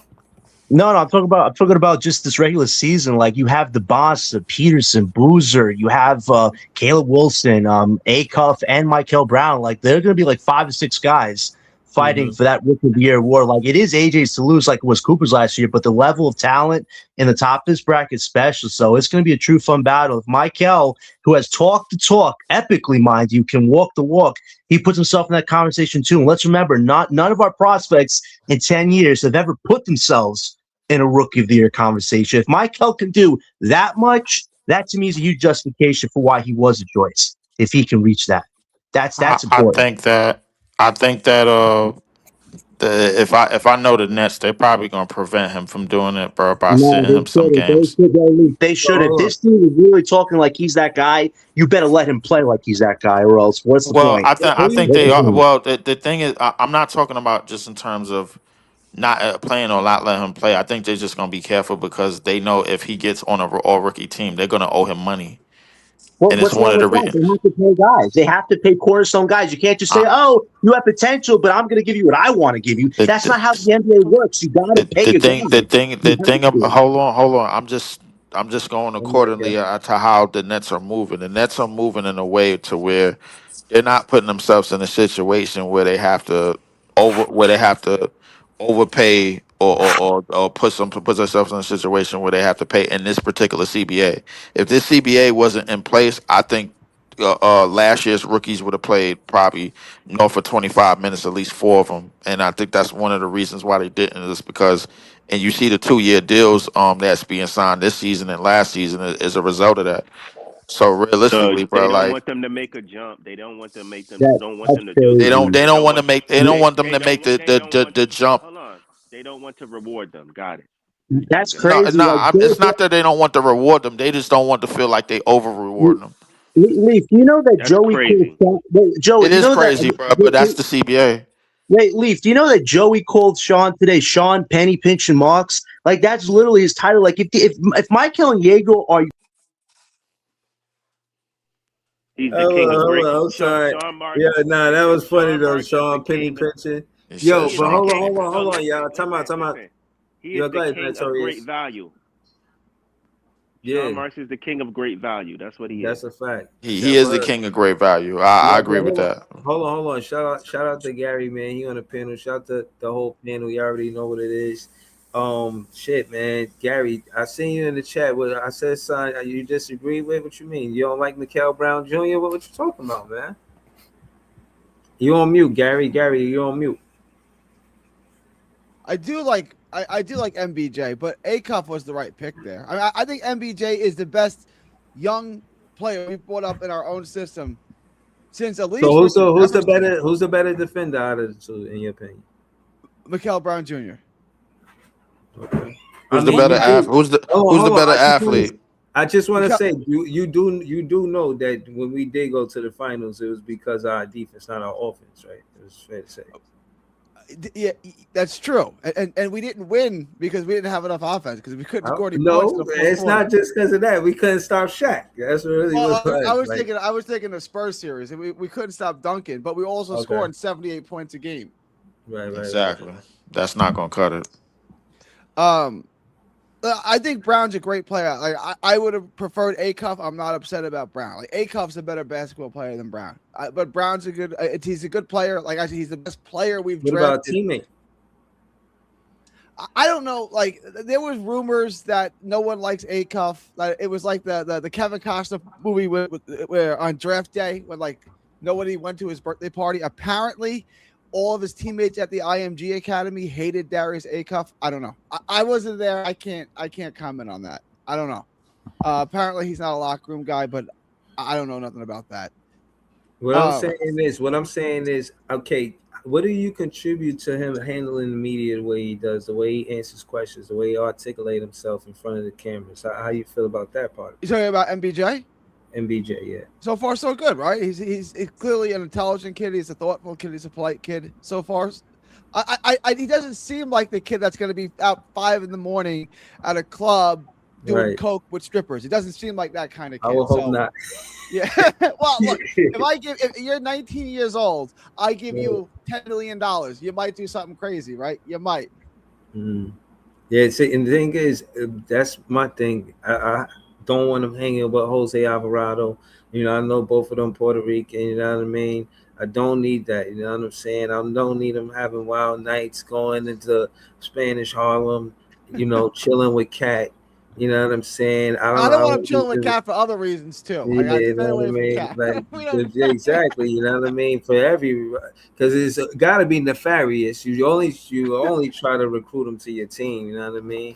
So again, I just want him to, you know, keep a straight state of course. You know, and I think he could do that. I pulled up a video with him and Diego. They was together, so he's getting along with his teammates. You know what I'm saying? And I feel like he's taking a leadership role. I feel like the Nets gave the opportunity for Diego to be the leader, and I think he is a voice in the locker room. But, you know, he's not the point guard, and I think that holds like just a regular thing in the locker room. You just kind of like sometimes expect the point guard to be the leader, even though in the NBA it's kind of like who's the superstar, but maybe the guy that's the superstar isn't the most vocal or the best being vocal or the best vocal leader. You know what I'm saying? But I'm saying I think Michael Brown Jr. He just got it. He got it. Whatever it is to just naturally be a leader, or whether he went to PR training, I don't know what it is exactly, but he Can I got it. say something? It just feels like he was groomed to be an NBA Bro, for player, him, bro. I mean, at 19, bro, like for him to have that is impressive. I'll be honest with you, but and to connect with the teammates is very good. But for him to be the leader, um, at 19 years old on the team is crazy. As crazy as our team has been in the last couple of years, it's kind of wild to me. But it is what it is. Mhm. And All I right. think somebody said Yeah. it perfectly earlier. Yeah, like he was groomed for this. As I was mentioning earlier as well, it felt like he'd been through all the PR training since he was like 10. He has like 9 years of PR training that's perfectly groomed for Right. now. Like he was literally groomed to be a star in this league. For They was sure, for hoping, sure. like, hey, we think you're gonna be we think you're gonna do something. You're gonna become an NBA. We already know you're gonna become an NBA player, but we think you're going to be something even more Yeah, special. we got And it, that's we what got it it. seems Yeah, like. I think they was preparing him to be with the professionalism, Mayor? right away. I think first off, him teaching Diego how to dribble, bro, like, and you they ain't even play a fucking game was crazy. Um, Mm-hmm. That was tough. I, I don't even know how I feel about that, bro. I wait till I see the results when the season. I'm ready for the season to start. To be honest with you, Yeah, of but course. We got realistically, it's bro, Saturday, it's Wednesday, right? It's Thursday right now, bro. We talking 48 hours. We finna see them play basketball. I will say this last thing before I pass the ball. Realistically, I think that when we went through the draft last year, we talked about how the Flatbush Five was mostly connection players. I think they Mm. finally found a connection, and I think Mikel, Randall, like, and then how this lineup is going to shape out. I think the connection we starting to find that connection a little by little. Yeah, no, I'm There's with you, bro. definitely a synergy. Yeah, look. Shout to Gary. Like I said, Gary on the panel. Again, Gary, talk to us, man. Just what you think about Mo Wagner, man? What's going on with that, man? I mean, it's no shade at Mo Wagner. He's a fine player. Let's see how healthy he is. Keon Ellis, I like the signing. I think Keon's a good player. He's a good 3-and-D guy, good point of attack defender. Like, he's a good player. He's a good. This is our off season. Like, with all our cap space, with all the losing, Gary, what was you looking for? I wanted Jaylen Brown. Why didn't we get Jaylen Brown? Right. Why Talk would to us. we? Because he's a superstar. And we don't have anyone But that good means on you our got to team. put a roster around him, right? You gotta give him a 4-year contract. You know, Sean Marks ain't doing that. So we're You got never to going put to a be good. roster around. You got to put a roster around him. You do know that, Sometimes right? you just got to use a boxing analogy. Sometimes you just got to let your hands go. If you let your hands go, something good might happen. If you That's sit not how the there, NBA works. You know that. it's got Washington's doing it. Let's see if it works for Washington, right? Like, I don't Mm-hmm. know. Like, how long do you want to be the worst team in basketball? How long do you want to be a laughing Hey stock? Gary, real quick, Bro, can How I long do you say want to this? do Can this? I say this? Let me say but you this real got quick. Milwaukee. Hold on, Can I hold say on, this real quick? Gary. I mean, Leaf. Oh Let Leaf and Range Rover. Yo, Let Gary and Range Rover go back. Like, let them talk, cause I didn't hear from yo, Range Rover. Yeah, he just joined the yo, panel. can you hear me? yeah, Go ahead, loud and clear. Notorious. No, I just wanted to say this real quick, y'all, for y'all get into it. I agree with Gary, and I said the same thing. Listen, it worked for the Knicks. They took it. We laughed when the Knicks signed Jalen Brunson, but you know what? I ain't He laugh. wound up leading them to a championship last year. Yeah, Look how many nah, I ain't people laugh. laughed at that signing. They took a chance on him, and it worked out. Sometimes you have to do. You got to The get guys unpopular that are thing. floor raisers and give them a chance to see if they can take the next step. You, Facts. you just know that's not Sean's MO, Joey. And to Gary's point, like this is what Marks has done. He signs guys to cheap contracts. But if Michael and Yegor are the future, you got to pay them eventually. You can't just, settle down the minutes and say, you got to take what I'm going to give you. That's not how this works. You got to pay a price to be a great team in the NBA. And eventually the Nets have to make a decision. Do you want to be a good team or do you want to be a middle What team? we said, scared money don't make no money. Being too Yes. careful sometimes is not Yeah, always good. It's yeah, Yeah. not. You yo, got yeah. No, you're right. You're Man, right. Yo, you're that's right. how Joe But Side and Sean Marks work, hold bro. So, so hold on. Let me get Range Rover in the conversation. Range Rover, what you think about what Joey said? He said, "Scared money don't make no money." You think we should have went out and got Jalen Duren? Should have tried. I Should have offered him the mean, bag. me personally, nah. For the money he's asking for, we seen what he did in the playoffs. But the argument can be made that the Pistons didn't necessarily utilize him to the best of his ability. That argument can always be made. There was times in that series, at least in the first round, that I felt like they weren't even really like. They'd be like, "Oh, Jalen Duren played bad," but then you look at his field goal attempts, it'd be like 7 or 8. So it's like he's not even really getting in the rhythm. But ultimately, I'm like, nah, because I think that Sharp can basically roughly do what Jalen Duren does if you give him like starter minutes. That's just me. Let me ask you this. Because it take a lot of cojones to do this. You make the space, you get Terrence Mann off the books and so on and so forth, right? You do what you need to do, right? You get him off the books. You put yourself in a situation where you give Jalen Duren a 2-year contract, but you make the second year where it favors the Jalen Duren. You give him the big money the first year, and in that second year, he have a player option. Whoop-de-whoop. You think that's some realistic shit Sean Marks would do? That is a 2-year contract. I ain't saying nothing about a 4-year contract. You mean at this point? Because with Mo Wagner, right? Don't we essentially have 3 centers on the roster? Because it seems like Danny Wolf's gonna get bumped because he was playing power forward last year. Right, So but who's the center for Detroit? Say Jalen Duren moves from Detroit. What happens with Detroit yeah, Paul was Reed. starting that. What was that dude? Was it Reed? Paul Reed? Paul Reed. but they're gonna need more than Paul Reed. Oh yeah, Hey man, shit. Maybe Detroit's in they a go in the other situation right now. direction. Detroit is in a situation right now. So the reason why I asked is because they needed a shot creator. They need somebody like Sabonis. They need somebody like Danny Wolf. Like, does it make sense for them to make a trade with the Brooklyn Nets? Danny Wolf and Mo Wagner, all 3 of the centers, You basically. out of your damn mind. Yeah, nah, no. I nah. think if they do a trade, if the Pistons do a They're not trade, gonna it's do gonna it. be You out Jalen of your Duren trying damn to trade mind. for Sabonis. That's That's my exactly what they would They opinion. gonna do. think we That's try to exactly what pull they a would do. whoop. They tried to pull a 3-call Monty on them, Bro, man. stop. Because Stop it. what they Stop it. gonna try to do is they would have to trade Jalen Duren, send him over They there not for gonna go Sabonis, for that. and then They they ain't would try going to for that. sign It's Rui all because you know good. that they just lost Harris. You know what I'm saying? It's all So they would good. try to It's all sign good. Rui or something They like that. just signed John Collins, brother. 3 years, 50. Yeah, That I'm was a gonna be robbery. honest.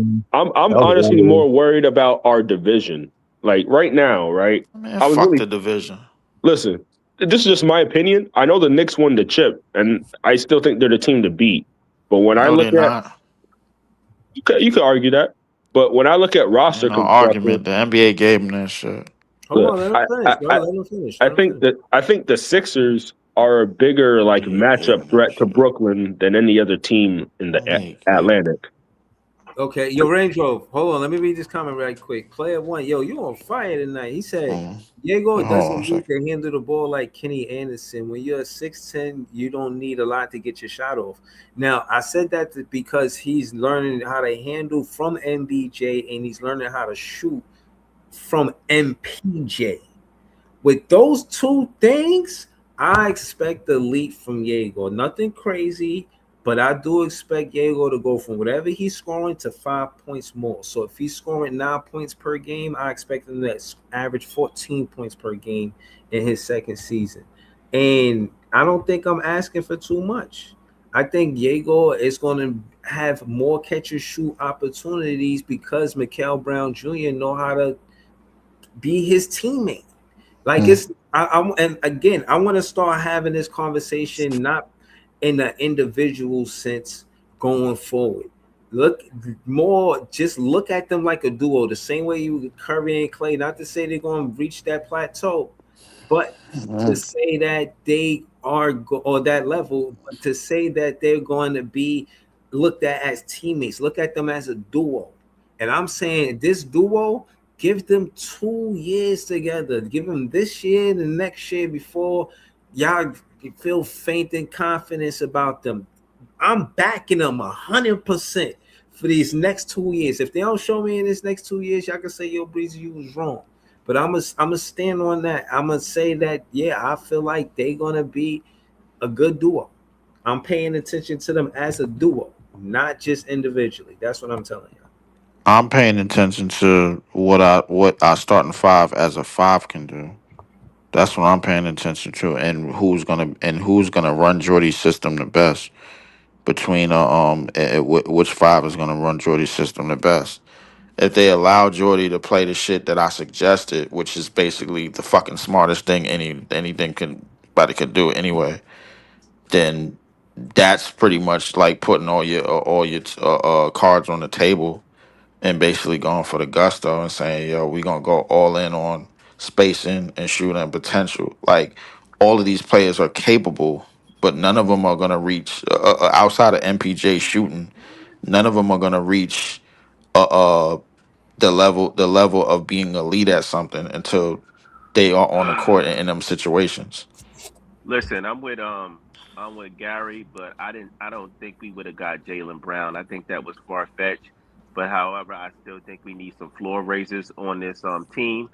And if the Nets don't go out and get Trey Murphy, it's going to be criminal. I'm telling you, if somebody gets Trey Murphy for like one first rounder or something, or two second rounders, I'm gonna lose my fucking So hold mind. on, let I'm So Nets. so so if I got Hold on. Tell me. Let Notorious and Gary have that conversation. Like Notorious. Trey Murphy. Gary, you heard what Notorious said. Do you think Trey Murphy that important to the Brooklyn Nets? How you feel? I would love to get Trey Murphy. I mean, we got 15 guards. None of them are as good as Trey Murphy. A backcourt of Murphy and Michael Brown Jr. Now you got something. Like now you're building something. Like right now we have nothing. Right now we have a bunch of spare parts, and we could have got. They got him for Paul George, which is to say they got him for an expiring contract. If we would have offered a Michael Porter Jr. and one first rounder, we would have got Brown. Mm-hmm. How do you feel about people saying he wouldn't have came here because of Psy and all of that, and he doesn't like Psy? Do you think that's a thing, Gary? I don't know nothing about that. I mean, I know he's kind of a aloof guy. I know he's different. Like, and I don't even mean that in a bad way. Like he marches to the beat of his own drum. Like I think when push comes to shove, he's gonna play, right? Like, what is he gonna retire at 30 years old? You know what I'm saying? Like he's gonna play. Yeah, I just like Trey Murphy better, and I wouldn't even. I mean, I see the thing about Trey Murphy is you could play him at the 2 or the 3. I like him because he's on a team friendly contract. Um, he's not that much. I mean, you look at him and MPJ's numbers; they're pretty identical. I mean, MPJ's a little better, but Trey Murphy is more efficient. He played less minutes than MPJ as well. But I just think So he fits our team, and I think he's somebody that can grow with our young core and possibly take that next step. You yeah, have to take chances on guys who you think can take the next yo, step. Notorious. What I'm saying is, I don't remember nobody talking about the Nets like this. Nobody was talking about we gonna shock the world. Like Notorious, who was doing this, bro? Nobody was doing this shit for us, bro. Nobody was repping us like MBJ, bro. MBJ as a rookie repping us like Jared Dudley was repping us. Remember Jared Dudley? Yeah, Jared Dudley was ready to fight for being the Nets, bro. He was yeah, happy, because bro. that's because we never really had a Yo, homegrown guy Jared since Dudley being was a our rookie. enforcer, bro. If anybody cared about the Nets, it was Jared Dudley. You heard? Listen, I'm not even trying to get the Nets to go out there and spend crazy money and try to contend. I just want Marks to improve the roster around the edges, make us a little bit better, get a couple of floor raisers to run with these rookies, have them grow together, see if you got something. That's it. Right. That's it, bro. Right. I don't think that's asking for much, but that's just me. We ain't so asking for much. We not asking for much. Why you if I want it got like that? I Like, just what think you he's got? being too 27 million careful cap though. space? Come We on, got all man. this cap space, and he's giving out these marginal deals, these 2 year 2 year deals. deals. Everybody get a He, 2 year deal. he, he- Everybody. So if I If could you want a chime in, man. 4-year deal, you a rookie scale contract. All Other I'm than saying that, is, you don't get no more no soy sauce. You don't get none of that. it just feels like he keeps kicking the can down the road, Breezy, to me. Okay, so With this If flexibility. hold Bullshit. on. Let me ask y'all because y'all mentioned Jalen Durant, him not being a playoff riser in that's playoffs. Does that impact the decision making in the front office? Y'all think? You think that's why they ain't go for Jalen Durant? Probably. I mean, look, you got to Do understand, we right? care about him being a playoff riser, or we should get him anyway? I mean, you got to understand. He's 22. Y'all were going to pay him MPJ money to do I what would have think exactly? about it. I ain't gonna lie. So look, he knew what it was. Like he shot himself in the foot this playoff. Like he got look, it was like okay, the first round, Wendell Carter, he's also kind of a big, strong center, so they were like, okay. But then even in the Cavs series, he wasn't really doing anything. So Yeah, like, but how do you feel about people who say, yeah, well, he's still young, and you know what, the guy's still a walking double at the end of the day. That's what I was So about to say, bro. yeah, he's still a walking double, but it's like how much more look, because essentially if you pay him that money, you're hoping that he reaches a certain level.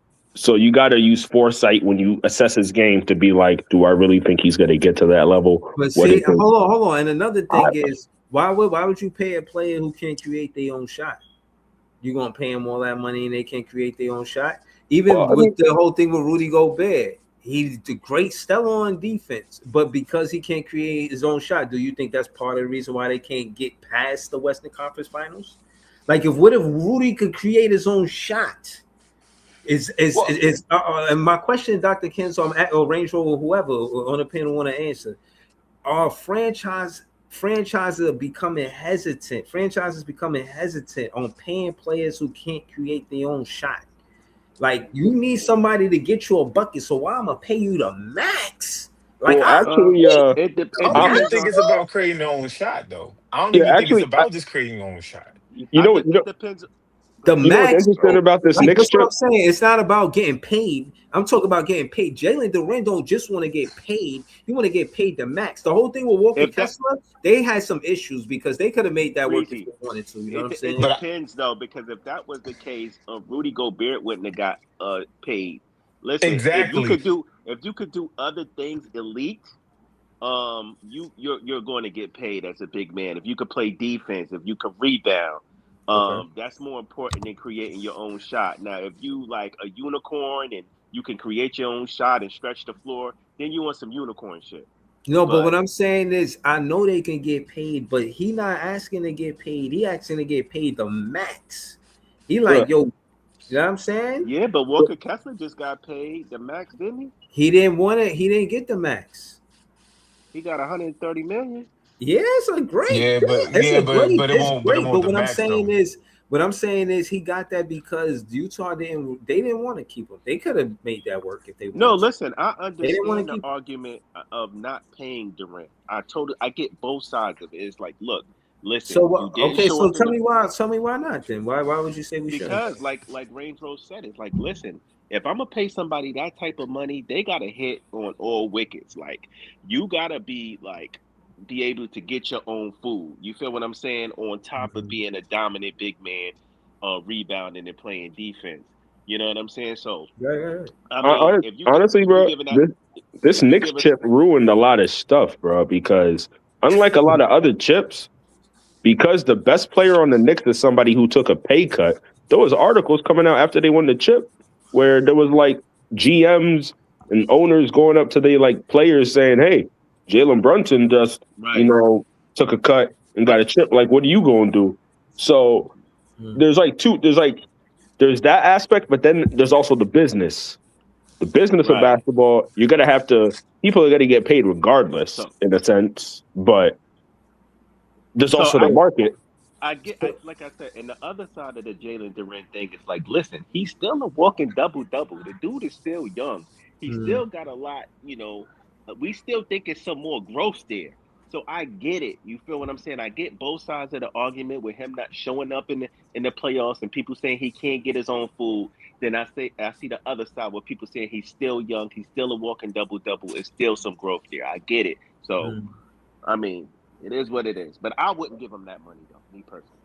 Yo, me personally, I feel like, yeah, the whole thing with him not being able to create his own shot, us having Danny Wolf, never seeing him become a star seeder, not basically you stifling his potential to say that he could be this or that. You would never know his ceiling or how good he could be because you get a Jalen Durant. So I will be hesitant knowing that. Not to say Danny Wolf going to be so amazing, but at the end of the day, you know, you don't want to be. You've been with 2-year contracts the entire time, and you staying with that. And you know, getting a Jalen Durant, he won a 4-year contract. And I think what is the max for him? 180 mil, 200 million? I think the way maxes go is like the team that you're on can offer you the most money. Mm-hmm. So the Pistons can offer him, I think, upwards of 200 plus million. Yeah, he tripping. But if he goes to another team, I think the most they can offer him is like maybe 180 or something like that. Yeah, it's about 175, 180. Yeah, it's the most he could get. Yeah, I love Jalen Durant, but I'm not giving him that. I'm sorry. And he don't deserve that. He don't. Not from us. He can't rise to the occasion. Mm-hmm. I think that if you're gonna get that max, you got to have some kind of dog in you, right? As everybody has said, in some sort of form or fashion. Either A, you can go get your own food, or B, you know what I'm saying, you have an elite skill that'll always be present when needed and necessary. We've literally seen him shrink in the playoffs to the point where it was like, yo, dog, Paul Reed, get out here right now, save us right now, because exactly. Our young star, our young all NBA star is leading us to pure destruction. So, you know, hey, he don't deserve none of that money. He need to, if anything, I think he'll get a good contract. He should go ahead and say like, yeah, he gonna get paid. I think I wouldn't be surprised if he got 25 million. Like, if you got 25 million or something like that, all right, go ahead and take that 25, 28 million or whatever like that. Go ahead and take that 25, 28 million for 3 years, build yourself up, get better, and then go ahead and get your max, man. Because you ain't ready for that max right now. Because then you're gonna end up looking like I don't know. I don't even know who's the last person to get a max that looks silly. Like, but look, but just think about that. De'Aaron Fox. Right. Fox. All right, Fox. There you go. Right. You're going to end up looking like Fox. And it's going to ruin your career, dog.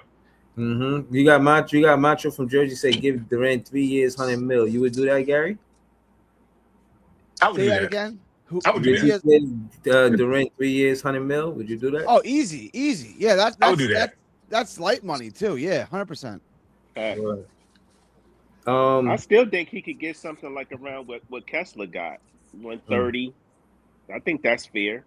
I mean, for the Pistons' sake, they need to do that sign and trade with the Kings because, I mean, at this point, I feel like similar to Jaylen Brown, I mean, he's already been entertaining these teams to, like, in a sense where it's like he's ruining the chemistry, you would think, right? So, you guys like Murphy better than Brown? You'd rather have Murphy than Brown? Yes. No the contract and the fit, I would. Me personally, go get Murphy then. Like, what? You got all these picks stashed up. Go get Murphy. Go give him the bag for Murphy. Like, go bring an impact player in there. Like, if you have a backcourt of Brown, Murphy, you put Jaeger at the 3, Porter at the 4. Now all we need is a 5, and a 5 will be sufficient. It'll be okay. We got Sharp and so what Mo. Do you do with Randall? Okay. Gary, what do you do with Randall? You gotta put Randall at the 4. That Murphy trade has to include MPJ. Yeah, I'm gonna be honest. Like, I don't see. Can it include Randall? Does New Orleans want Randall back? You want Randall? I'm pretty sure if Brooklyn gets Murphy, I'm pretty sure MPJ would probably be sent. And MPJ is gonna be on that in that trade. How much more would we? What if I gave you Porter and Terrence Mann. And a first. Terrence Mann on that trade block, Notorious funny as hell. He was on mute, so he came off mute. If that trade happened, I'm pretty sure it would only be MPJ going out because doesn't Brooklyn already have like all the roster spots? It's too much salary on our end as well too. Too much salary. Yeah. So Porter for Murphy, you guys would do that? They would still Order for probably have to Murphy. add because They would Porter have to makes add more somebody money. else here. They would Because have to Murphy add only another made player. 25 million, right? Or something like that. You Like would have 25, to Yeah. 28 take back million. another player. 25 Yeah. or So 30. it's like a $15 million difference between salaries or something like All that. right, so you throw in another player. I gotta look at their roster. I'll throw in a first. You throw in another player, and we'll call it even. You probably have Who's to have to do like a 3-team trade or something. Just to really make it neat. Bro, I Let me don't. see. Let me. I see y'all want Trey Murphy, but my thing is, I gotta say this because I don't want to. I see I'm kind of like 1v20 right now. Hey, Bro, somebody said Dennis Miller. I feel like Michael Porter Jr. did so well, and next year he come off his contract. We just let him stay until next year and just don't re-sign him. Like he did so well, like. Let him continue to do well. He was the one telling on the podcast, road tripping. He was like, yo, I take a lot of tough shots because I don't have a point guard to give me open shots. Now he got a point guard in the MBJ. I'm not trying to trade MPJ because he asked for a point guard and we got one. I want to see what this team assembled look like. I just want to see what it look like. I know we ain't going to win the championship, but I'm saying keep Michael Porter Jr. Just don't resign. That's Hey, what do you think Well, about if we what don't, Dennis Miller? then that's a waste of assets, though, bro. That's a What waste of Dennis assets, Milton man. said in the comments makes sense. He said send Terrence Mann. Him and Trey make around the same amount, but I don't think they would want Terrence Mann though. They don't want Terrence Mann. Terrence They Mann ain't don't gonna do want his nothing for ass. them. You Nobody guys wants got him. to. I'm looking at the Pelicans' salaries. Between Jordan Poole and DeJounte Murray, they're paying them $62 million next year. wow. So then they really don't even want an MPJ neither, because let's be 100% honest. Jordan Poole just throw up shots. MPJ is going to throw up shots. Well, look, Dejounte Murray won't do that, bro. You know what I'm look, I saying? said this Like, on Twitter. I said this on Twitter earlier. I was like, the difference between Trey Murphy and MPJ is Trey Murphy's over there in New Orleans. He's like, what, the number 2, the number 3. You send MPJ to New Orleans, he'll be the number 1 from day one. Zion already knows what it is. So it is what it is. I don't know. I feel like people think Michael Porter is so much better, but we have to understand Michael Porter Jr. had the green light on a tanking team. Trey is playing behind people in New Orleans. You know what I mean? So it's a difference. Like it's two different Yeah. roles, And if and the numbers aren't that Zion will big play difference. behind MPJ in New Orleans. So it is what it is. So no, you he would think MPJ not. would No, be he's the number not. one option over MPJ is Zion? playing small. He playing small forward, and then Zion playing 4. There's no way that Zion is not playing. Is not starting on that Oh, team. no. I'm not saying that. No, they're going to start together. I'm talking about as far as the hierarchy. No, you think he gonna be the number one option over Zion? No, he's not. He No, he's not, not. bruh. He's So, not. He's not. He's not. so what Gary said, they have a lot of money on their books that they got to get rid of some guys. Like MPJ for Murphy is the cleanest way to go about it. Another thing is you could send Terrence Mann to a third team. If we have to include some of these second round picks that we don't really care about, so just to get Terrence Mann's salary off the books, you do it, especially if it does lead you to Trey Murphy. Like if we could get rid of MPJ and Mann and you get a guy like Murphy back, you clear a lot of unnecessary money that you can save Hey, and get a bigger asset down the line. Like that real makes a quick, lot of But sense. hold on. don't When the you New talk about Orleans down the got line, next year he off his contract. This But, is last year's. Breeze, you got to remember this too. If we do get Trey Murphy and still have MPJ, that means Michael Brown goes to the bench. I've seen lineups where Trey Murphy would be in our backcourt and Michael wouldn't even start. So how does that make sense? Keeping MPJ. Wait, but who's Nah, start? Michael will Wait, still who, start. and who's Michael will starting still over start. Michael Brown Jr.? I had to What are we recap talking Michael will about? still 18 games. start. We only won 20. You think I'm trying to do all of that just so Mikel come off of the bench? I wouldn't do that. That's why you got to trade MPJ for Murphy. It's the only way it works. You can't just have Wait, both those who's guys on starting the over team together. MBJ though? Because Igor is going to the bench. I guarantee you, Igor will go to the bench before That's Michael. crazy too. That's crazy too. We're benching our lottery picks. Like I like Murphy, but this is the only clean way of doing it is MPJ for Murphy. Any other way, you're putting your rookies in the back burner. That don't make sense. I feel you on that. Hey, Yeah, don't the New Orleans got another big man? Somebody said we can yeah, add. I it's mean, they Messi. yeah. I would like to get him too, man. You get him Murphy. Yeah. If we do that, now you have 4 centers, and you can figure out matchups better. Well, Wolf's not a center, but you have 3 centers in Wolf. That works too. Like we can pull a big move off right now and still build. but Marks has to do it. He's on the clock right now to make a move. So hold on. So if I could, Hold on, look. right. When you look at the roster, right? When you talk about big moves, where we the strongest and where we the weakest? Like, because my thing is, well, Mikael Brown Jr., Nolan Traore, Ben Sarav, I don't think that's the weakest position. Diego Demand, Keon Ellis, Terrence Mann. We need Terrence Mann out of here, man. I ain't gonna lie to you, man. But I don't think Drake Powell is a 3. I think he a 2. I think you put him at the 3, put him in the 3rd string 2 guard. And you could keep Keon Ellis at the, you know what I mean, the 2nd string 2 guard if that's what y'all want to do. Drake Powell. But you get Terrence Mann out of there and you get another small forward, and you make that Joshua Jefferson. Why Joshua Jefferson a power forward? Because he is. He's a power forward. So yeah, he a power forward. He's okay. 250, Breeze.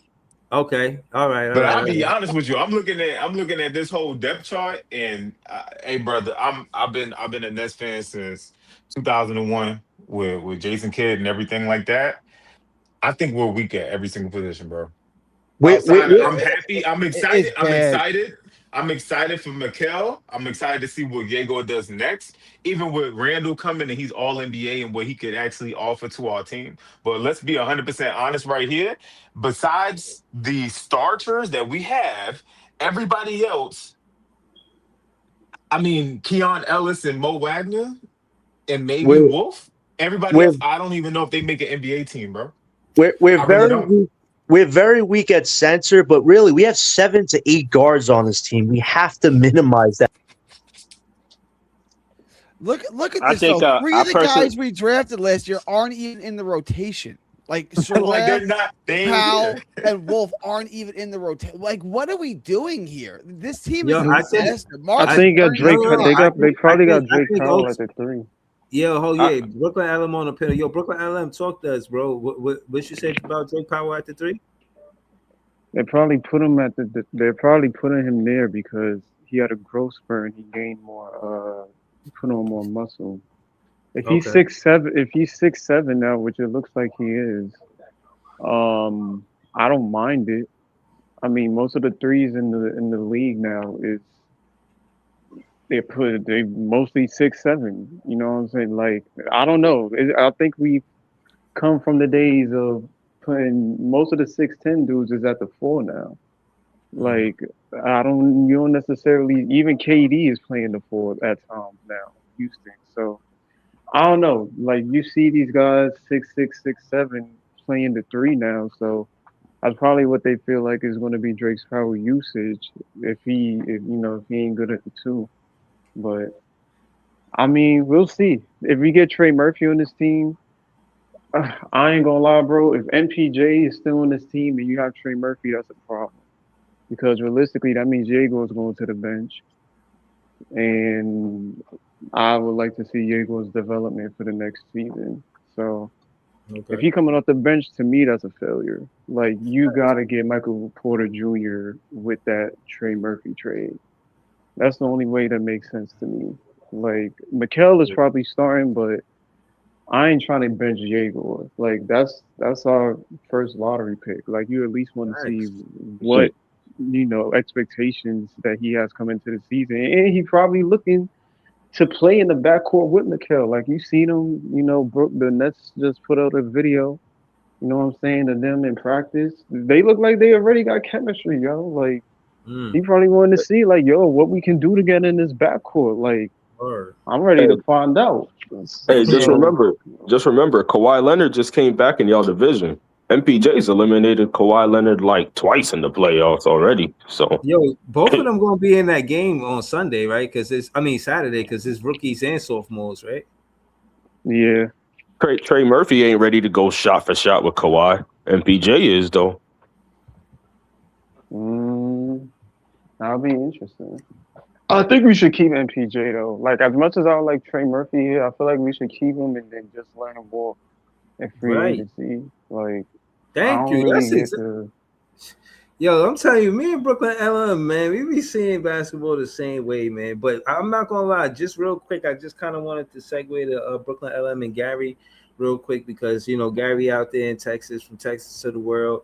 And we know Brooklyn LM, like the Spurs too. What do y'all think about the additions next to Wemby in this from the draft? Do you think they get back to the finals with these additions, or is it too early to say? Too early. I think it's too early. They're the I favorite, like though. Reed and Quaintance. To be fair, if healthy, those two help out Wemby in so many ways. Like Okay, they cook like with how? that. Like how? Well, he doesn't necessarily. He's gonna have to be in the paint, but on the perimeter defensively, like Quaintance can guard one if healthy. He can guard 1 through 5, like genuinely. And then you got Reed, who, if you watch the finals, like the problem was Wemby letting Cat drive to the paint on him. Realistically, I do think with Reed and Quentin is there, he gets more help on the rebounds and on the boards and Mm. on the perimeter and in terms of defense. So now he can kind of just chill and just be like, yo, I can guard the perimeter as heavy as I want. I got Reed back there who's gonna get a rebound, and I got Quentin is back there who's gonna get a rebound. So to me, I feel like they cooked with that, and then you got Tobias Harris, who they really needed a four. I think Tobias Harris works out just fine. They needed a guy who can score on that end. I like Champagny, but shoot, you talking about you getting Tobias Harris? Yeah, they cook. They cooking. I'm not saying they're gonna be back in the finals, but LM, they definitely should be. LM, what you think? I think Rui would have been a better fit with them, me personally, than Tobias. What you think about that? I think Rui could have helped. Those probably were the two they was looking at in terms of Rui and Yeah, Tobias, but they probably went with Tobias. but Um, I More so, agree with I that. don't know. I think Rui could have definitely helped because I kind of want Vassell at the three. Like, it look good, but he really a two. Like, I don't know. Like, I feel like they need a definite wing at that spot. But Tobias is definitely gonna help them. I think Tobias helps them for sure. But Mm-hmm. Detroit lost all they niggas. I mean, they probably gonna get Duran back, but Oh, losing hold to on. I don't know. Hold on, Brooklyn. Let's go to Gary. What you think about the Spurs, Gary? They're the favorites, right? Like if you were handicapping them, who would you give the best odds to win the West to? You'd give it to San Antonio, right? Mm, Yeah. Yeah. I mean, what about the draft picks? Do you think, to Brooklyn LM's point, are they going to be able to, you know what I mean, help or Twin Tower type shit with Wemby Yo, now? it's gonna be so hard to score off of them in the playoffs with Quittens and Wemby. It's gonna be so hard to score off of them. Like, yeah, like if you're handicapping them, they're the best team in basketball, right? Like, we all agree on that. And if they can trade Fox for a wing, it's a wrap. Like, it's a wrap. Okay. Damn.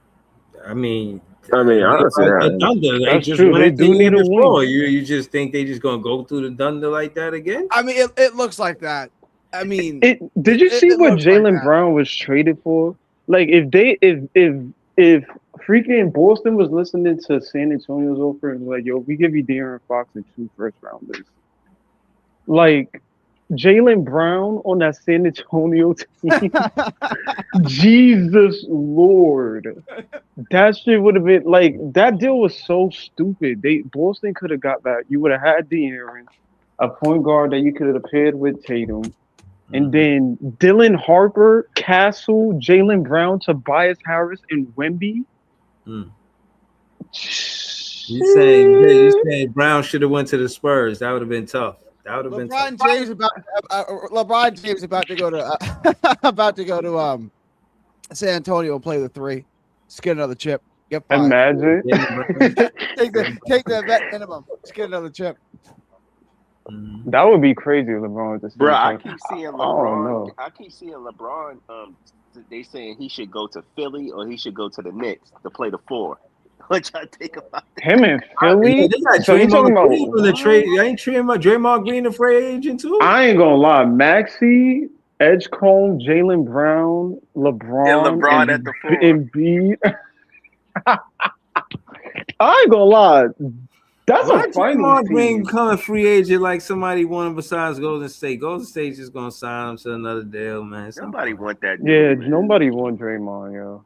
I don't Honestly, know. I mean, he declined, but they tried to do that deal with LeBron and AD and team up. Them dumbass niggas signed for Zingers, knowing that they wouldn't have the cap space to sign AD or LeBron. Nah, they ain't So want that. They ain't want that injury prone type shit. And then Porzingis was there already. He's probably building relationship. He like, yo, I live here, man. My family, I got kids. They go to school and shit, man. You wanna like they don't like getting traded. Players don't like getting traded, man. I heard Cam Johnson say that shit. He was like, yo, man, fans think that shit is so cool, man.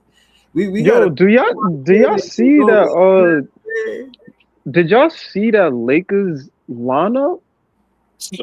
That shit look nasty. I ain't gonna hold Luka out in 4 years. Everybody gonna be fast breaking on him. Everybody. Luka is out in 2 years, yo. He ain't staying on LA. Nah, if that's the roster you giving him. After LeBron, that's what you giving him? Damn. Shit was much better on Dallas for Luka, man.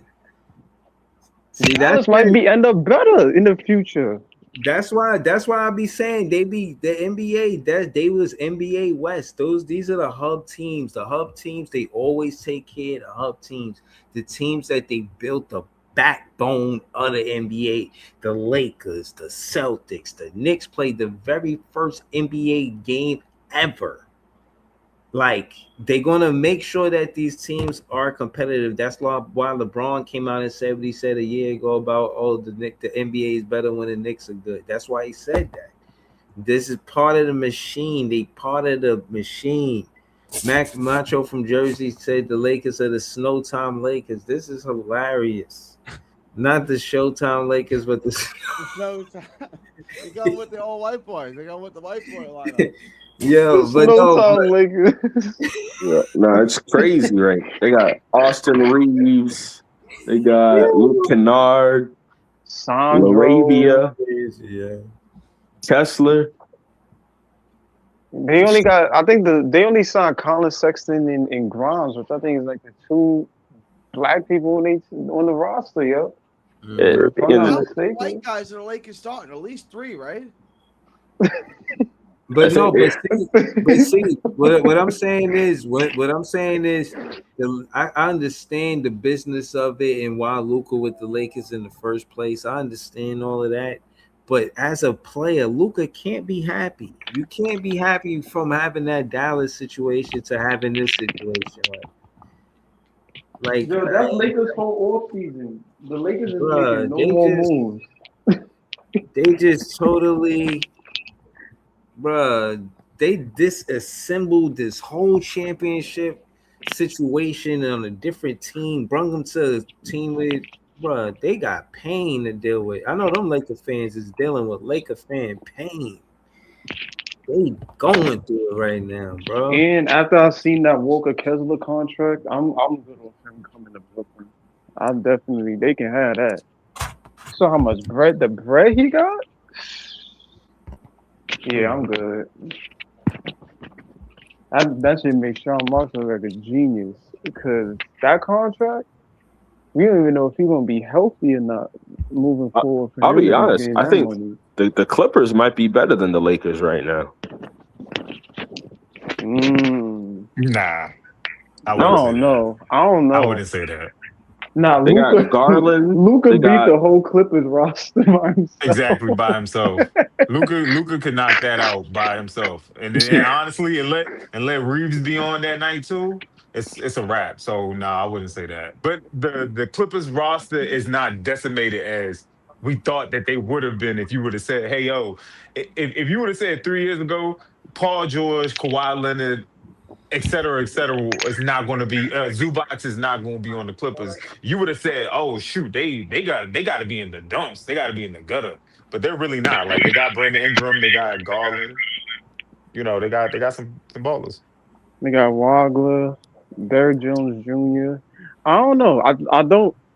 Nah, I think they still got to figure out. Honestly, they kind of ass. Like, we don't know what Wagner is.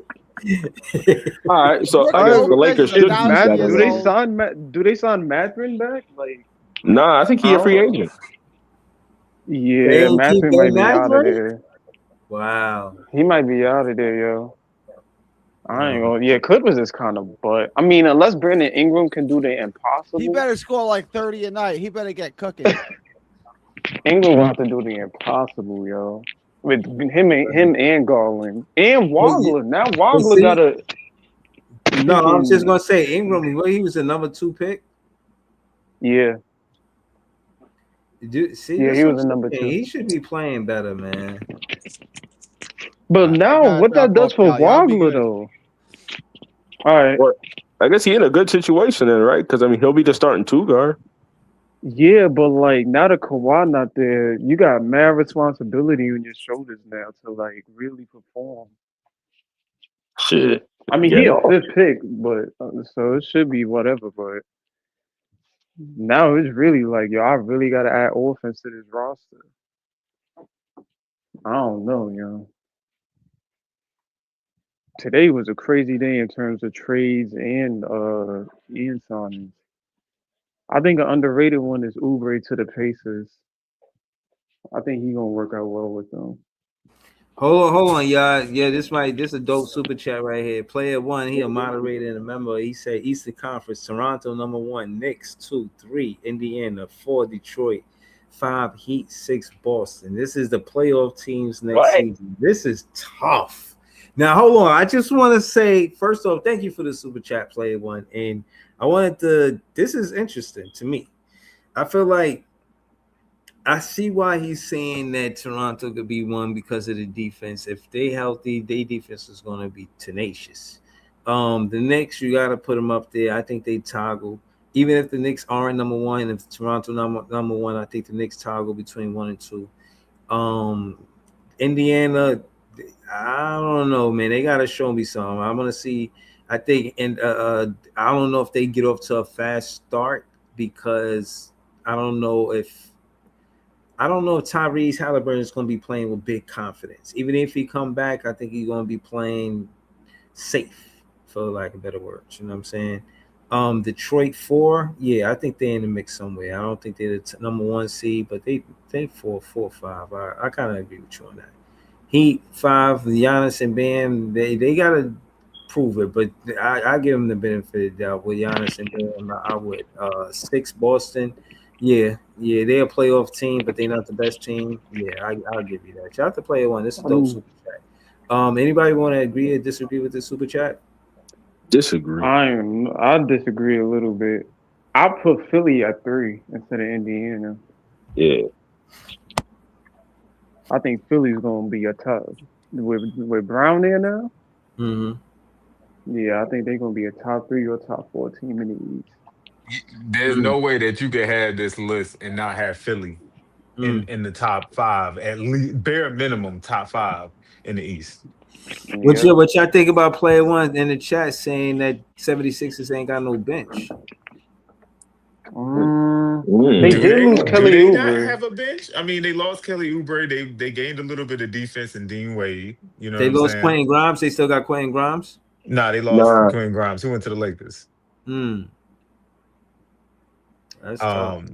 So they might have lost a bit of bench, but you also gain a significant score in Brown. Like Brown That is at least starting two. lineup That's at least alone. two. That's at least 2 players. Brown could at least score what 2 people off of their bench was scoring.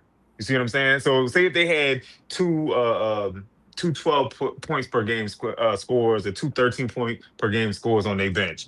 That's what Brown is bringing already. So, like whatever. I'll be That honest starting too. lineup So alone is hold gonna on. Y'all put all agree points. that 76ers should be on this list? They should be in Yes. the Yeah. playoff team. I think Yeah, the they Sixers are the definitely biggest should. threat for Brooklyn, to be honest. Like when I just look at how they're like built, for one, like we're gonna struggle to guard Embiid. If Embiid is like actually on his shit, because he's kind of up and down. But if he's on his A game, that's one point of attack that's gonna be hard for us to deal with. And then they have, you got 2 guards and freaking VJ and Maxi, who, what I'm saying, Well, I'm hoping that, you know what I'm saying, Mikel's mad good so that he can, like, you know, cancel out one of them.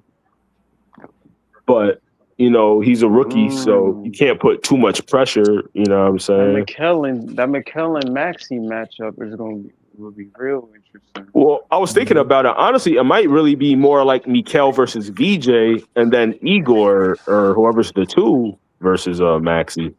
Igor can't keep up with Maxi. Maxi's far too fast for Igor. Nigga, Diego can't even Diego, keep up with Diego. VJ. Nah, they gotta Like play he's help far too defense on fast. Maxi. Like they Forget Yeah, gotta. like Maxi, he can't even keep there's up with VJ. you would have to put Ellis. You would have to put Ellis or somebody on Maxi. Right. It's not gonna be. Yeah, Ellis will Uh, probably have to guard Maxi or I mean, Edgecombe. look, in They starting should do lineup, straight up you Boston can't win now. every And the matchup. starting lineup, yeah. You Starting can't win Just lineup every you is know, matchup just down the deny him line. the ball altogether. Make him dribble the ball up from full court. Like if he get the ball from there, but just in a half court setting, he just walks up there and just try to get the ball like on some cool shit. Hell no. You gotta disrupt that whole pass. Don't even let them get the ball. If they get the ball, they gotta set 2-3 back screens and backs all type of shit like that for them to even get the ball. I think that's our best defense versus a team like the 76ers. You play ball then now. Don't let them walk up court and set up these offense on half court set with Jaylen Brown, fucking DJ Edgecombe, and Maxi. Hell fucking no. If they not scoring off an easy fast break, then we playing tough defense in the half court set. That's the only way we could beat them. We can't beat them. Honestly, And you got to make versus them run a Philly, half court set. You can't try to run with the 76ers, not with them three. Don't even try to run with them. versus Philly, your best defense is offense because if you score and you make them have to like come down and like play in a set, that's when they're a little bit more like beatable. But if you're missing and then they're just getting into little easy transition stuff, yeah, then Embiid's trailing, they just give it to him for a little mid range or he flops, gets a couple free throws, and then you're down like 5-6. You call tough, yeah. Yeah, you're right. That's gonna be tough to stop him, yo. I ain't gonna hold you. And then Jaylen Brown, if you got Jaylen Brown, he's gonna look at MPJ as fool, yo. Nigga, so go right in MPJ versus the Celtics and look what he did to him last year. Like, what are you talking about here, man? So all right. So if I could do this real quick, Breezy, and it's gonna be my sign off for the night, man. So I would have to say, man, I am very disappointed in at least the direction of which this franchise has been pushing itself. Now, let me segue as to why, right? We had the assets to actually change this franchise's trajectory this summer, and we just like kind of stood pat, right? So we talk about years of stockpiling picks and swaps for like exactly this moment where the NBA is going crazy, right? Where we got a summer of stars and all NBA and you know all of all different ages, right? That are actually available. And the second our tanking plans kind of fell through, right? It feels like we kind of punted in a way, right? Like we're still happy, don't get me wrong. We're still happy about what Mikael could do and what the sophomores are going to get into, right? But we kind of stood pat with our cap space and a lot of our draft capital in the league, right? Like we had Randall fell into our lap, right? But it seems like Randall's not a direction move. He's more like a depth kind of move, right? Because when we look at all of these different movements this summer, right? We talked about using our cap space to get assets, right?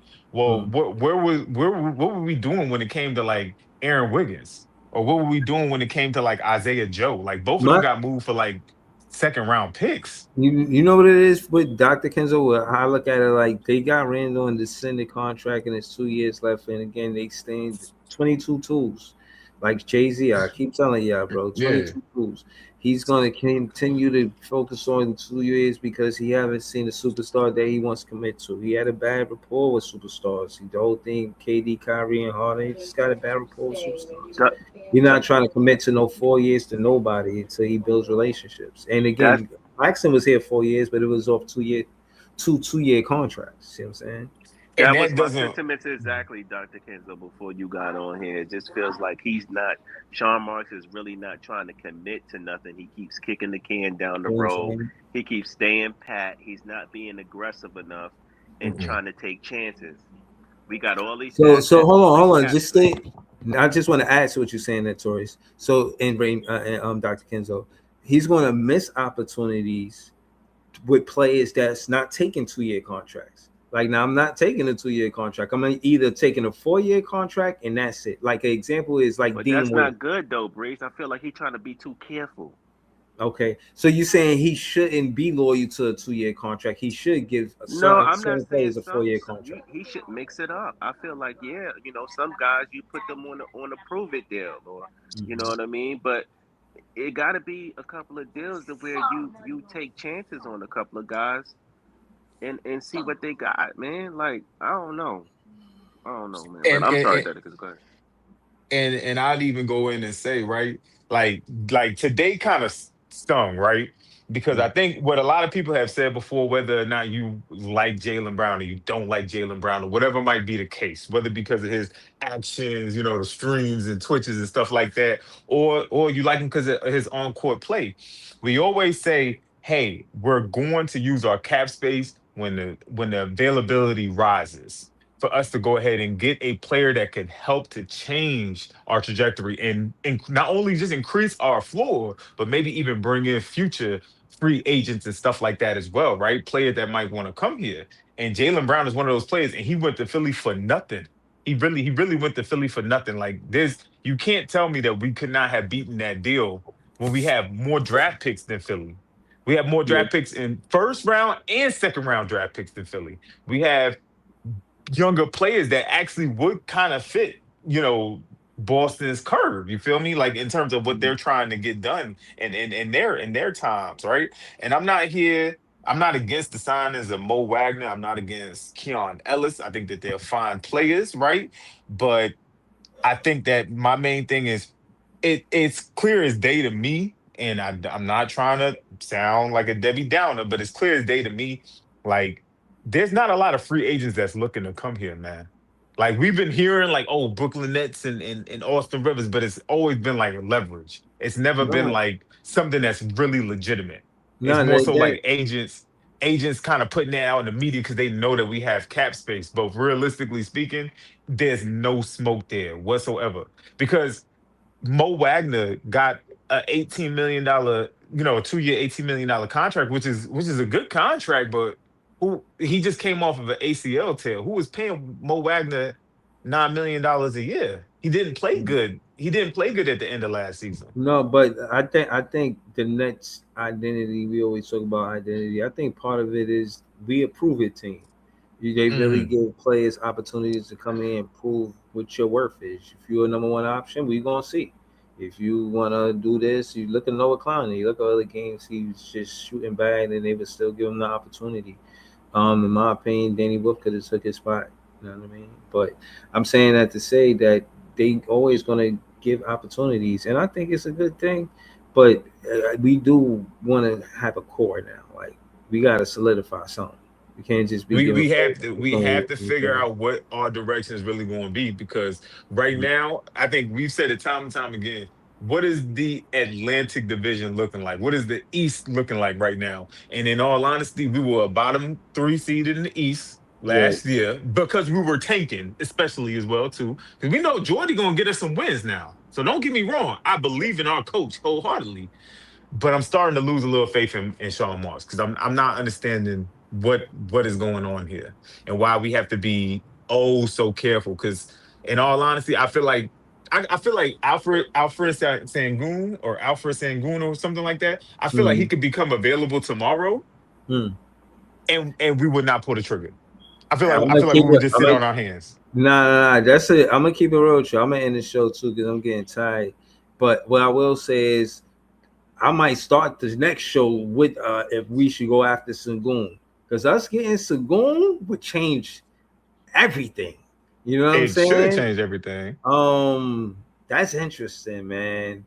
I might be in the title next episode. I ain't gonna lie to you, man. Shout out to that Dr. Kenzo, cause yeah, that's fire. Shout out to all the Nets fans, man. You already know what it is, man. Shout out to Notorious, shout out to CJ, shout out to Dr. Kenzo, shout out to Range Road, shout out to everything Brooklyn Nets John, shout out to Leaf. Shout out to everybody that was on the panel tonight. Shout out to CJ. Shout out to Brooklyn LM. You know what I'm saying? Shout out to the whole chat. Dennis Milton, JDJ, Big Homie, stay solid. I see you, Rudy Poo, but I disagree with that comment. Shout out to Jamal, the franchise. You know what I'm saying? Shout out to Ayan Sina. Shout out to Player One. Yeah, Player One, you was cooking tonight. I ain't even gonna lie to you, bro. Shout out to Macho from Jersey. Shout out to RC, the man. Um, you know, shout out to Alton Rowe. Shout to Dennis Milton, uh, Big Homie Stay Solid, Hedge Rock, Kurt the Flirt. I be loving these names, man. It be some interesting shit, yeah. What else? What else? I want to make sure I ain't forgetting nobody. Bill Johnson. Is that everybody? Oh, JD. Shout out to JD. D Grant. I'm seeing some new people in the chat. Shout out to all of y'all. You know what I'm saying? I appreciate y'all. I'm gonna eventually get to y'all comments. Shout out to Gary for pulling up. Shout out to Weekly Devotional. Shout out to Shua Levy. Shout out to Zay Mula. David Lee. Jamal Robinson. Shout out to all the new people joining the chat, man. Shout out to Keyshawn. Yeah, man. Y'all really helping the show become better. You know, y'all putting a lot of quality stuff in the content wise in the chat. Li Jersey from Brooklyn. Damn, I was gonna end the show, man. He said we're getting either Anthony Edwards or Paulo Banchero next summer. That's tough. Yo, yo, that's some real shit right there. Shout out to Beeman Boy. Shout out to Jellio Beeman Boy Music. Shout out to Jellio Smith. Yeah, man. Shout out to all y'all, man. Y'all already know what it is, man. I hope shout out to Christian Bellin. Shout out to Is FIFA, bro. Shout out to Adam Hurley.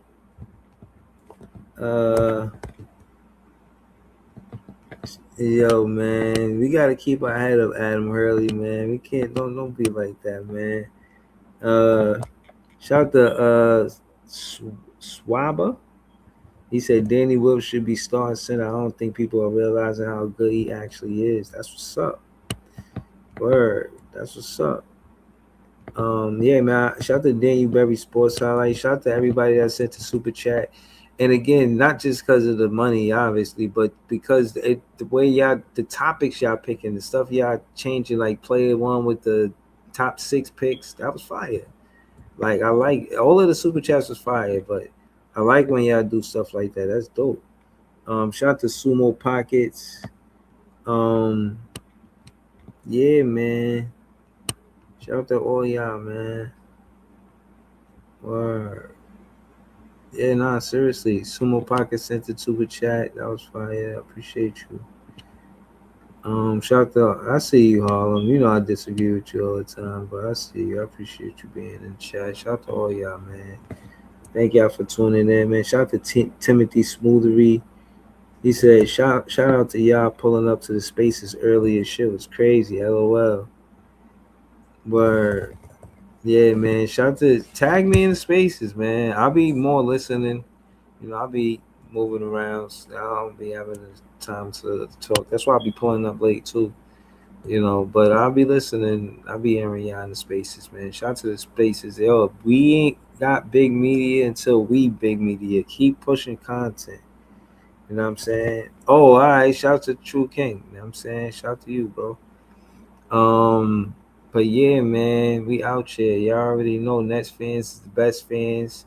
And we ain't got big media until we big media. And look around, man. We at 0. And you know what I'm saying? Look around and see who hit together at 0. You're gonna get to that one NBA championship, but until then, just remember who was here. because we on our way. Well, the fan base is growing, the buzz is growing. Yeah, man. Next fans is the best fans. We're gonna be back with more content.